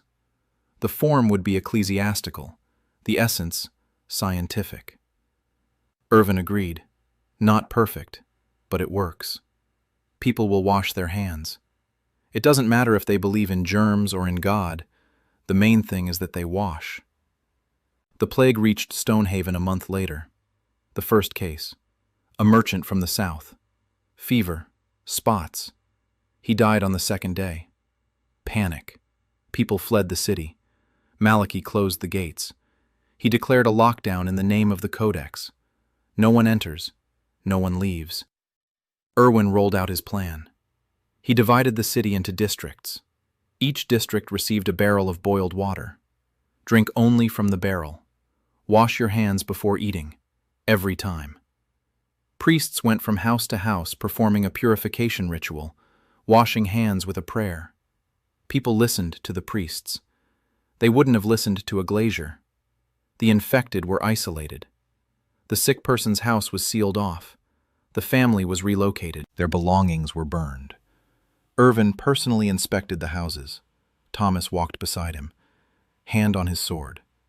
Not from enemies, from the desperate. People in a panic are dangerous. Rats were exterminated. Irwin knew that rats were carriers, fleas on the rats. He couldn't explain the mechanism. He told Malachi that rats were unclean creatures, that the Codex commanded their expulsion. Malachi nodded and announced it from the pulpit. Boys hauled sacks of dead rats for a copper coin. 3 weeks, 21 days. Stonehaven lost 43 people. 43. Gray Harbor lost 3,000. Neighboring West Hall lost 800. The capital, Crownhold, buried 1,500. Stonehaven, 43. People didn't understand why. The priests said that prayers had helped, that purification rituals had saved them, that the vault had protected the righteous. Irwin said nothing. Let them think what they want. 43, not 3,000. That was all that mattered. Malachi knew the truth. He sat in his office after the plague had receded. Irvin stood before him. The bishop looked 10 years older. His wrinkles were deeper. His eyes were red. 3 weeks without sleep. He said the boy had saved the city. Irvin replied that purity had saved the city. Malachi nodded. Then he said quietly that he was beginning to understand. That prayers don't heal. That knowledge heals. And that this was the most terrifying thought of his 60 years. Irvin said nothing. He saw in Malachi's eyes what he had never seen before. Not fear, not anger. Doubt. The bishop of the Church of the Holy Vault had begun to doubt. That was more important than any lens. After the plague, everything changed. The Stonehaven spread through the kingdom. The city that survived the almost without losses. The city where the priests performed special rituals. The city of the blessed boy with glass on his nose. People came from distant provinces. They wanted to see Irwin. We wanted glasses. We wanted to learn the ritual of purification. Malachi used the moment. He sent out instructions to all parishes in the diocese.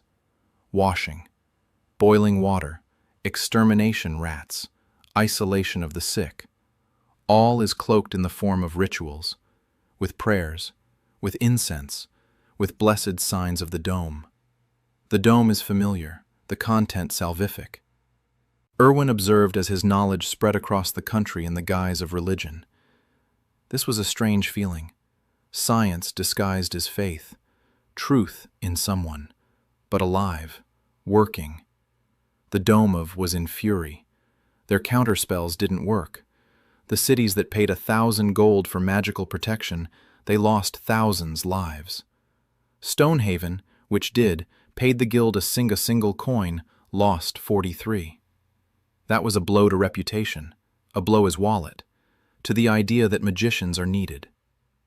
Farron sent a new protest.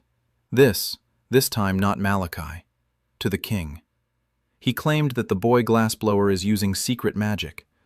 What his methods of against plague are disguised spells. What washing is a ritual without a license. What boiling water is alchemy. Irwin read a copy of the Dome and barely didn't laugh. Washing your hits is magic. Boiling water is alchemy. Absurd. But absurdity with the seal of the Dome and a formal accusation. The king replied dryly. He suggested the guild to demonstrate his counterspell, which works better than washing. The guild remained silent. Farron did back down. He changed tactics. If it is impossible by the law, then through people, rumors, whispers. The glassblower boy is not blessed. He is cursed. He summons invisible demons who kill. He sees them through his tube because that he brought them honor. He did save Stonehaven. He brought plague upon other cities so that Stonehaven looks saved. Rumors spread from the taverns, from corners of the market, quiet, persistent. People who yesterday thanked Irvin today looked sideways. Not Doan, but enough. Irwin noticed. Thomas noticed earlier. He came to his brothers in the evening. I told that at the market too were, that the boy with glasses sees demons. What his glasses are demonic eyes. What who wears his lenses that sells his Irvin listened. Then asked who was speaking. Thomas described. 2. Not locals. Arrived recently. Irvin went to Helen. Her mother sighed. She said that expected this, that the guild had worked through rumors. What in her time there instances when the nuns were witches. It began with whispers in the laundry room. It ended a bonfire. She said to act in proactive. Malachi must speak out, publicly, confirm the blessing, show that the church stands behind Irvin. Irwin went to Malachi. The bishop listened. He nodded, but didn't right away. First he was silent, then said that the church might confirm the blessing, but asked how more times Irvin force him to the congregation. Irwin stopped. He looked at old man. Malachi wasn't angry. He was tired. 2 years of lies. The lenses is blessing and not a craft. A telescope is gift. A dome, not 2 lenses in a tube. Washing one's hands is a sacred ritual, not a matter of hygiene. Irvin Malachi cloaked every miracle in a lie, and every lie eroded the foundation upon which the bishop stood. Irvin said he hadn't meant to put him in such a position. Malachi shook his head. He said that the boy wanted exactly that, from day one, that every step was calculated, that he was old but not stupid, that he could see how the boy was using the church as a shield and as a megaphone, and that the scariest thing was this: the boy was right. Right every single time. Prayers don't cure the plague. The moon isn't a band-aid. Eyes don't fail because of God's will. Irwin was silent. Malachi continued. He said he would speak out. He would confirm the blessing, one last time. But he demanded something in return. He demanded the truth, the whole truth. How did the boy know? Who taught him? How did a 16-year-old son of a glazier from the backwoods create things the world had never seen? Irvin stood before the man who had protected him for 2 years, fed him, sheltered him, lied for him, and asked for the truth. Irvin decided to give part of the truth. He said that knowledge came to him as visions, that since childhood he had seen images, lenses, formulas, devices, as if someone had planted in his head a library that doesn't exist in this world, that he doesn't know who or what, but the knowledge is real, and it works. Malachi listened. Then he said that this sounded more like the truth than the story about a drop of water on glass. Irwin nodded. Malachi sighed. He said he would speak tomorrow, in the square, before the people. He would confirm the blessing of the Codex, and add that anyone who blasphemes the Blessed One blasphemes the Codex itself. The punishment for blasphemy against the Codex, having one's tongue cut out. Irwin grimaced. Malachi noticed. He said the boy didn't like the church's methods. Irvin said no.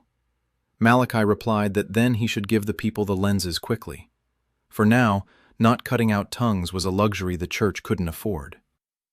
The ceremony took place in the square. Thousands of people. Malachi in full vestments, Irvin beside him. The bishop spoke loudly and clearly. The blessing of the Codex is confirmed. Master Irvin carries the light of God through glass. Whoever is against him is against the Codex. The crowd listened. The whispering died down, for a time. Irvin knew that Farron wouldn't stop. But he knew something else, too. 20 disciples. 20 pairs of hands that know how to polish lenses. If he disappears tomorrow, they will continue. Not all of them, not perfectly, but they will continue. The knowledge is no longer in a single mind. It is in 40 hands. A month has passed since the ceremony. Irvin returned to what he had been putting off, the stars. He climbed onto the cathedral roof every clear night. A telescope, 20 power, achromatic. He looked at the stars, counted them, recorded their positions, drew maps. Gregor brought paper and ink. Irwin sketched. The constellations of this world were not the same as in his past life. A different hemisphere, a different axial tilt, different stars overhead. But the laws were the same. The stars did not move relative to one another. The planets moved. He found 3 planets in the first month of observations, bright points that slowly shifted against the backdrop of motionless stars. He recorded their orbits, roughly, without precise instruments, but enough to understand that they revolve around the sun, not around the Earth. The sun at the center, the planets around it. Earth is one of them. Another blow to the vault. Another truth the world isn't ready to hear. He compiled a map of the starry sky. 218 stars marked with an accuracy of 1/10 of a degree. 3 planets with their orbits. The moon with sketches of craters. It was Aldmar's first astronomical map, the first in the history of the world, and he showed it to his students. Not to all of them, to the 5 best, to those who asked questions, to those who thought. He gathered them on the roof at night. Let each one look through the telescope. He showed them the moon, the craters, the mountains. He showed them a planet, a bright dot that, through the telescope, became a tiny disk. Then he said, "Stars aren't holes in the sky. Stars are suns, distant, huge, each one like our sun, maybe farther away, maybe closer, but of the same kind." 5 students looked at him. They were silent. One guy named Edwin, 20 years old, a blacksmith's son, the best polisher after Lyra. He asked quietly. He asked if stars are suns, what the vault is. Irwin answered, "There is no vault. The sky is not a dome. It is infinity. The stars are far away, so far that their light takes years to reach us, maybe centuries. The emptiness between them is greater than one can imagine. The silence on the roof was absolute. 5 young people stood under the starry sky and felt the world around them expand. From the stone dome into infinity. Irwin saw their faces. Fear, awe, horror, freedom, all at once. He told them it was a secret for now, that the world would learn when it was ready, that for now they needed to make lenses, to teach others, let people look, let them see, let them ask questions. Questions would tear down the dome on their own, without a revolution, without bonfires, one lens at a time. The 5 nodded. Irwin climbed down from the roof. Lyra was waiting below. She couldn't look through the telescope, but she heard everything. She heard Irwin's voice, the silence after his words, the students' sighs. She asked quietly. She asked if it was beautiful up there. Irwin replied that it was. Very beautiful. Lyra smiled. She said she believed him, that she could hear it in his voice. A year. A year had passed the plague. It was 20. The optics in Stonehaven operated as living organism. 20 students became masters. Each knew polish lenses. Everyone knew assemble glasses. 12 of them mastered the telescope. 5 knew the truth about the stars. Lyra supervised the polishing workshop. Aldrich supervised the glassworks. Thomas commanded the guards of 8 former soldiers. Helen led reconnaissance inside the church hierarchy. The family enterprise for to save the dome from ignorance. Irwin began to think about next move. The dome went throughout the kingdom, 300 pairs in 2 years. 1 in 3 aristocrats over 40 wore glasses. Admirals used spyglasses. Sailors called the telescope Irvin's eye. He hated that name. Every time he heard it, he winced. He didn't want his name to become synonymous with the device. He wanted the device to become an everyday object, like a hammer, like a wheel. No one says so-and-so's eye when picking up a hammer. But the world wasn't ready to consider the telescope an everyday object. Not yet. Irvin wanted to expand. One workshop in Stonehaven wasn't enough. Workshops were needed in every major city. He needed apprentices for his apprentices, a second generation, a third. Knowledge must grow like a tree, not like a flower in a pot that will die if the pot is broken. He wrote to the king. He reminded him of their conversation in Corenhold. 5 workshops. Hendrik replied in 2 weeks. He approved 3. Corenhold, Grey Harbor, West Hall. Not 5, but 3 is better than 1. Irwin selected 6 apprentices, 2 for each city, the best, the most reliable, those who understood not only the craft, but also the idea. He spent a week with each pair, explained how to set up a workshop, how to recruit apprentices, how to select lenses, how to speak with the aristocracy, how to speak with the church, how not to speak with the guild. Edwin and a girl named Martha went to Crownhold, the capital, the most difficult place. The guild is strongest there of all.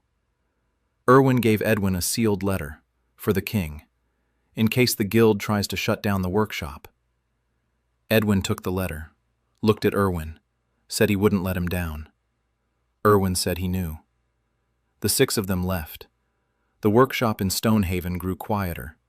14 apprentices instead of 20. But Irwin was already recruiting new ones. 10 more. An assembly line.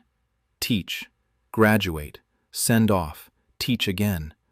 Knowledge must not stagnate, it must flow. Farron learned of the new workshops. His reaction was predictable, but the scale surprised him. A month after the apprentices' departure, the guild convened an emergency council. Not in Stonehaven, in the capital.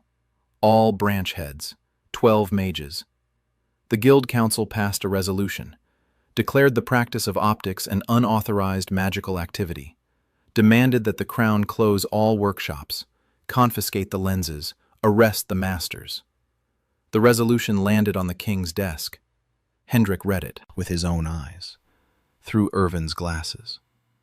He set the paper aside, summoned the chancellor. The chancellor was also wearing Irvin's glasses. They discussed it. The king's response was cold. He reminded the guild that telescopes had saved 3 ships of the fleet from pirates, that the glasses had restored sight to half the royal council, that the methods for combating the plague from Stonehaven had saved thousands of subjects, and that if the guild wanted to declare hand-washing magic, let them declare it, and let them see how the people would react, the people who remembered the 3,000 dead in Grey Harbor. The guild backed down, publicly, quietly. But Farron did not back down. Irwin learned of this from Helen. His mother had received a letter from an old friend at the convent. The friend wrote that 3 men had arrived in Stonehaven, not mages, mercenaries, men without robes and without morals. They asked about the workshop, about the schedule, about when the boy with the glasses comes out, and where he goes. Irwin read the letter. He looked at Thomas. The brother was standing by the door, listening. His face was frozen. He said he would handle it. Irwin said no. He said that killing the mercenaries wouldn't solve the problem. Others would come. We need to tackle the problem at its root. Farron. Thomas asked what his brother proposed. Irvin thought for a day. Then he wrote 2 letters, one to Reinhold, the second to Malachi. Both said the same thing. Farron hired assassins. We have proof. We need a trial. Not a church trial, not a guild trial, a royal one. Reinhold replied immediately. He sent 20 soldiers. They cordoned off the workshop and the house. They found the mercenaries at an inn. 3 men. They found poison on them, daggers, and an unsigned letter describing Irvin's appearance and his daily route. Malachi handed the case over to the Archbishop of the capital. The Archbishop passed it on to the king. Hendrik summoned Farron for questioning. Farron denied everything. He said he didn't know these people, that the letter was a forgery, that it was a provocation by the glassmaker.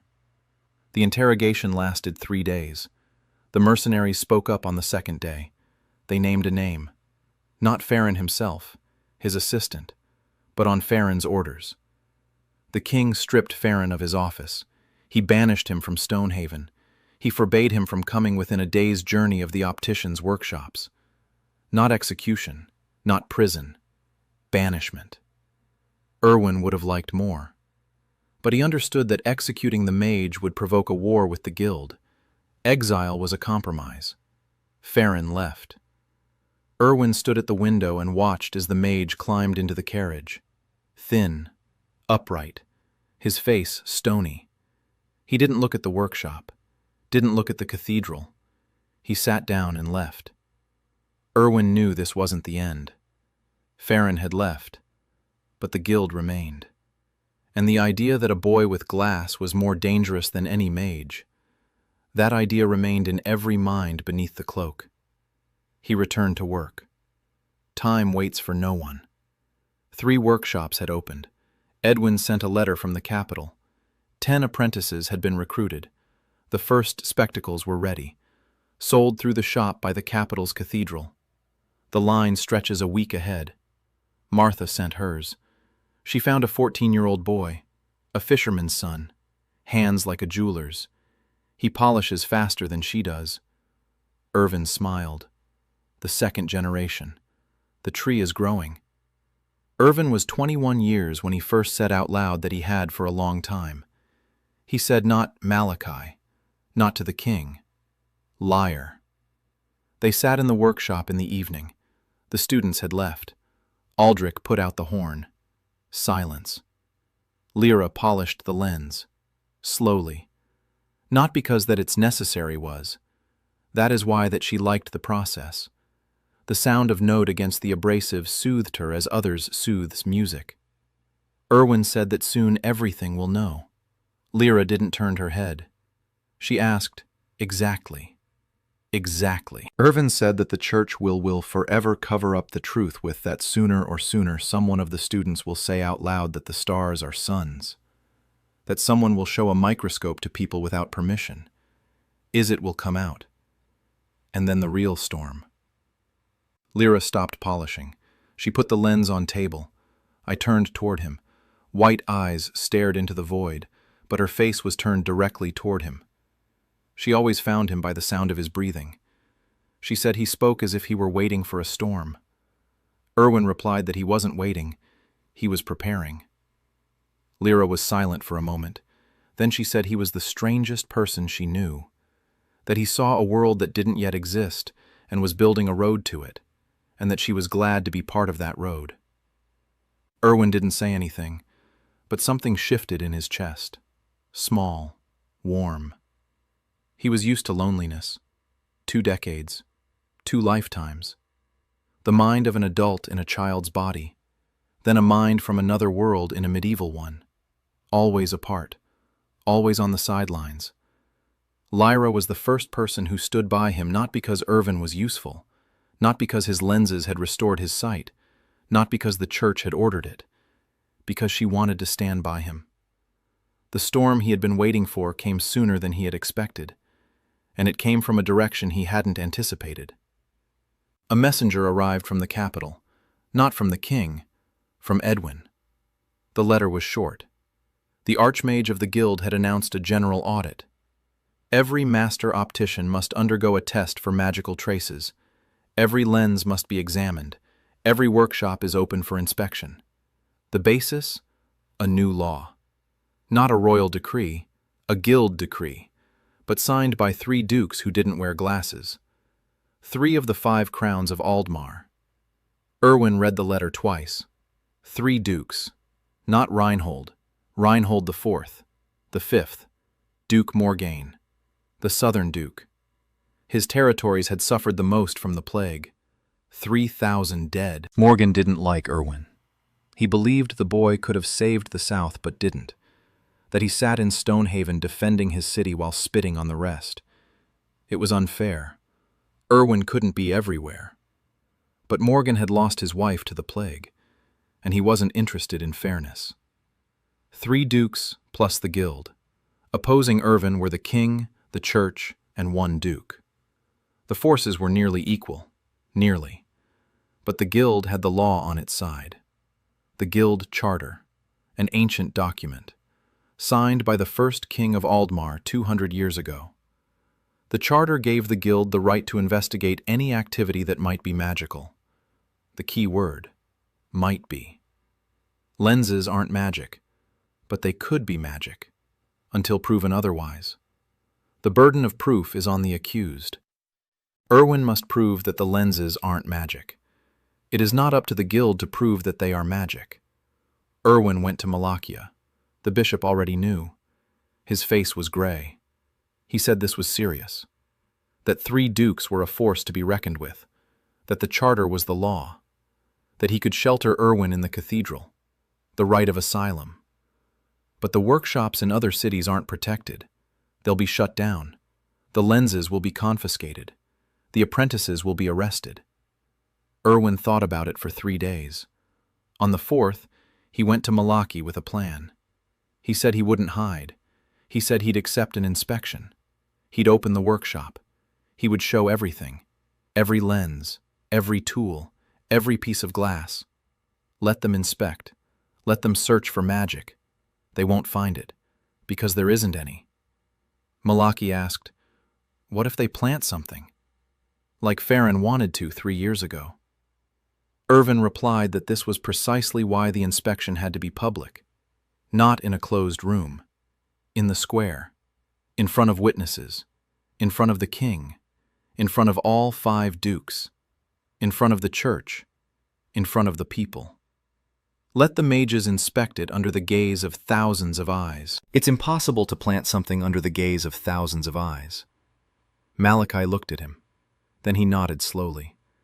He said the boy wants a trial. Irwin said he wants more. He wants a demonstration, a public one, a definitive one that will prove once and for all that the lenses are glass. Not magic, not demons, not the blessing of the vault. Glass, polished glass.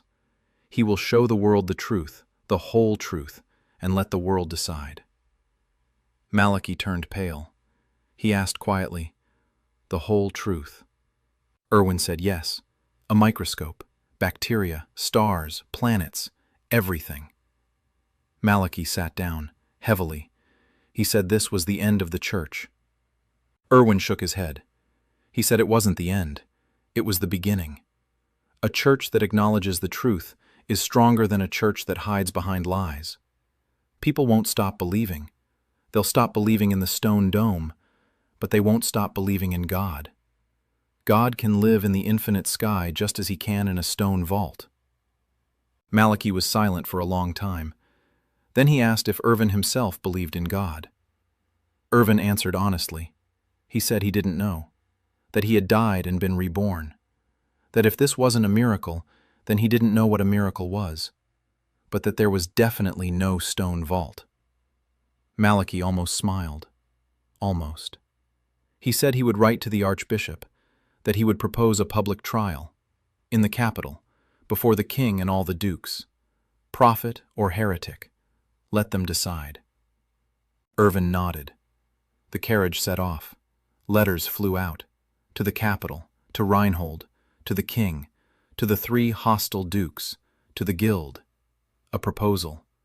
A public trial of Master Irwin, in the throne room of Corenhold, in the presence of all 5 crowns, in the presence of the church, in the presence of the guild, in the presence of the people. The charge, unauthorized magical activity. The defense, a demonstration that the lenses are not magic. The verdict, 12 judges, 5 dukes, the archbishop, the head of the guild, the chancellor, 4 city representatives. The guild agreed immediately. They had been waiting for this. 3 dukes agreed. Reinhold agreed. The king agreed. Date: in 2 months, the summer solstice.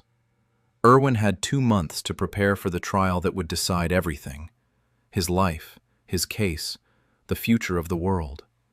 2 months of preparation. Erwin worked like obsessed.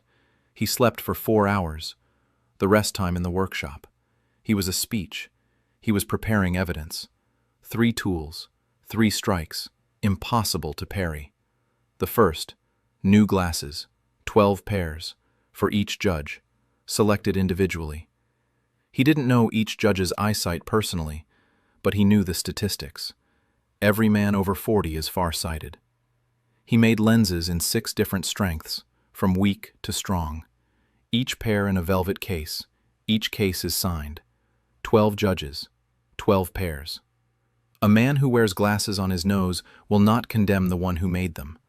Not because he's been bribed, because he sees the world clearly, and he won't want to go back to blurriness. Second, a telescope, the best of them all. Lyra polished the lenses for 3 weeks. An achromatic doublet, 25 times magnification, a bronze tube with gold inlay. Not for beauty, for effect. A trial is a spectacle. The instrument must look worthy of a throne room. Third, the microscope, the main weapon. Erwin rebuilt it, better than before. 3 lenses instead of 2, greater magnification, a sharper image, a mirror for illumination, polished to perfection. A copper tube, a stage with a clamp for a glass slide. He practiced. A drop of water. Focus. The bacteria are visible in 3 seconds. Quickly, clearly, no delays. You can't mess around in court. Lyra helped. She checked the lenses, every single one, by touch and by sound. If Lyra said a lens was perfect, it was perfect. Aldrich made the glass, the best slides of his life. Washed sand, double melting, slow cooling, glass as clear as air. Helen gathered information about every judge, habits, weaknesses, preferences. Who drinks wine and who drinks beer? Who goes to church and who just pretends? Which of the dukes hates the guild more than Erwin? Thomas trained with a sword. Every day. 4 hours. Erwin asked why. Thomas replied that if the trial went badly, he would carry his brother out of the hall, alive, through any number of guards. Erwin looked at his brother, 18 years old, broad-shouldered, a scar on his left arm from a training sword, serious eyes, not the boy who used to swing a stick in the yard, a warrior. Erwin said the trial would go well. Thomas replied that he would train anyway. A month before the trial, Reinhold arrived, in person, with a detachment of 50 horsemen. He walked into the workshop, huge, in armor, a monocle on a strap. He looked at Erwin, said he would ride with him to the capital, that 50 swords would stand outside the throne room, just in case. Erwin thanked him. Reinhold shook his head. He said there was no need to thank him, that the boy had given him an eye, and he would give the boy an army. A fair exchange. The caravan set out for the capital 10 days before the trial. Erwin's carriage, a wagon with tools, Reinhold with 50 horsemen, Thomas riding alongside the carriage, Aldrich and Helen in a separate wagon, Lyra in the carriage with Erwin. She rode in silence. She held a case of lenses on her lap. Erwin looked out the window. The road was dusty. Fields, villages. People on the side of the road watched the procession and crossed themselves. The ducal coat of arms, soldiers, the gleam of armor. Lyra asked what he was thinking about. Erwin replied that he was thinking about what he would say at the trial. Lyra asked what exactly. Erwin paused. Then he said he would tell the truth. Lyra nodded. She said that the truth was the only thing he had, and the only thing he needed. Crownhold greeted them with a buzz. The city was abuzz. The trial of the blessed glassblower. Prophet or heretic. Rumors flew like birds. In the markets, It was all anyone talked about. In the taverns, bets were being placed. 3-1 he'd be convicted, 5-1 he'd be acquitted, 10-1 he'd be executed on the spot. Irwin heard the bets and smirked. If the bookies knew what he was carrying in the wagon, the odds would change. Malachi arrived separately, with a delegation of 12 priests. The Archbishop of the capital met him at the cathedral gates. 2 old men stood on the steps, looking out over the city. Malachi in white vestments, the Archbishop in gold. Irwin saw them from his hotel window. 2 pillars of the church. One knows the truth, the other does not. Not yet. The evening before the trial, Irwin climbed onto the hotel roof, alone, without a telescope. He just stood there and looked at the sky. Stars, thousands of stars. He could see them clearly through his glasses, the only pair in the world, although not anymore. 300 pairs, soon 1,000, soon 10,000. He thought about what would happen tomorrow, about the 12 judges, about the 1,000 spectators, about a drop of water under a microscope, about the creatures that live in that drop. And who will change the world tomorrow, if he's not mistaken, if he finds the right words, if the 12 people in the courtroom look through the tube and see what he sees, not glass, not magic, not demons, the truth. He went downstairs. Lyra was waiting by the door. She asked if everything was all right. Irwin said yes, that everything would be decided tomorrow. Lyra took his hand, squeezed it. Her fingers were rough from glass dust, strong, precise, fingers that had polished the finest lenses in the world. She said quietly that no matter what happened tomorrow, they had done enough. 30 masters, 4 workshops, thousands of lenses. The knowledge could no longer be destroyed, even if he were destroyed. Irwin squeezed her hand in response. She was right, but he wasn't going to let himself be destroyed. Throne Hall of Coronhold, morning. The sun through stained glass windows, colored spots on stone floor, 1,000 people, standing along walls, on balconies, in the hallways. People came at dawn to take their places. The guards barely kept the crowd. 12 judges stood a long table on a raised platform. 5 dukes. Reinhold on the left. Monocle on a Morgan far on the right. The dukes is Stony. The others between them. Archbishop in center. Golden vestments. Staff of the head of the grains of mages. The old man in a judge's embroidered with runes. His was Talver. 70 years. His like a hawk. The rines of the king. Dry. Accurate. In Irwin's Irwin. 4 representatives of the cities. Merchants. 1 from Stonehaven. 3 of the other cities. King Hendrik was sitting not at the grains of the judges, on the throne, above everyone. The observer, not judge. He decided. He decided that the crown is the court and doesn't notive involved, but is present. Irwin stood in front of the judges' properties of the judges, alone, in the middle of the room. Thomas stood by the wall behind his back, the hand on sword. Lyra sat in first row of the audience, next to Aldrich and Helen. Malachi on the chair on the left of the judges. As a witness, not judge. He refused to judge. He said that he was biased. Talver began. He stood up. His voice was steady. The accusation.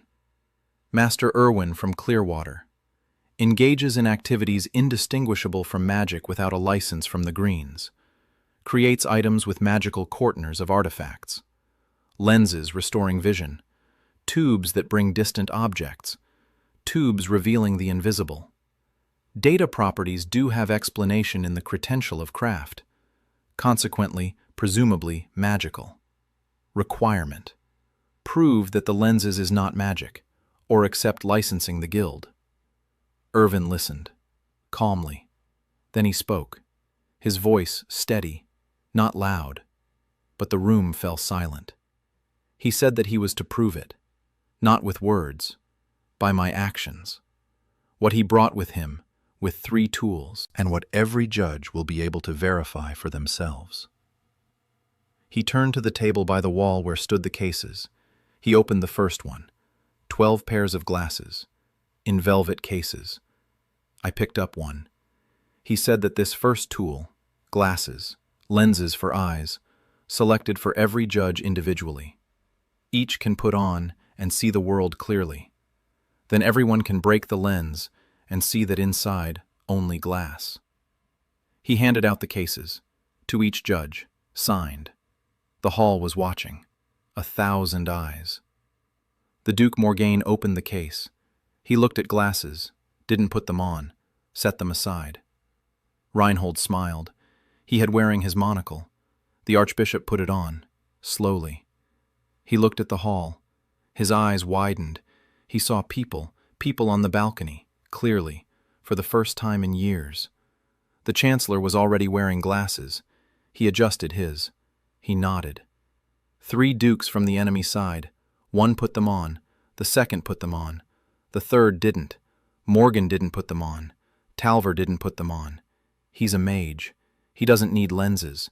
His eyes are supported by magic. Weak, but sufficient.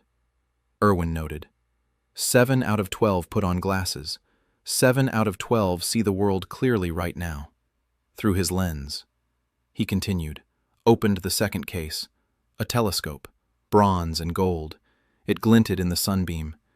He said this was the second instrument, a telescope, 2 lenses in a tube, magnifies distant objects 25 times.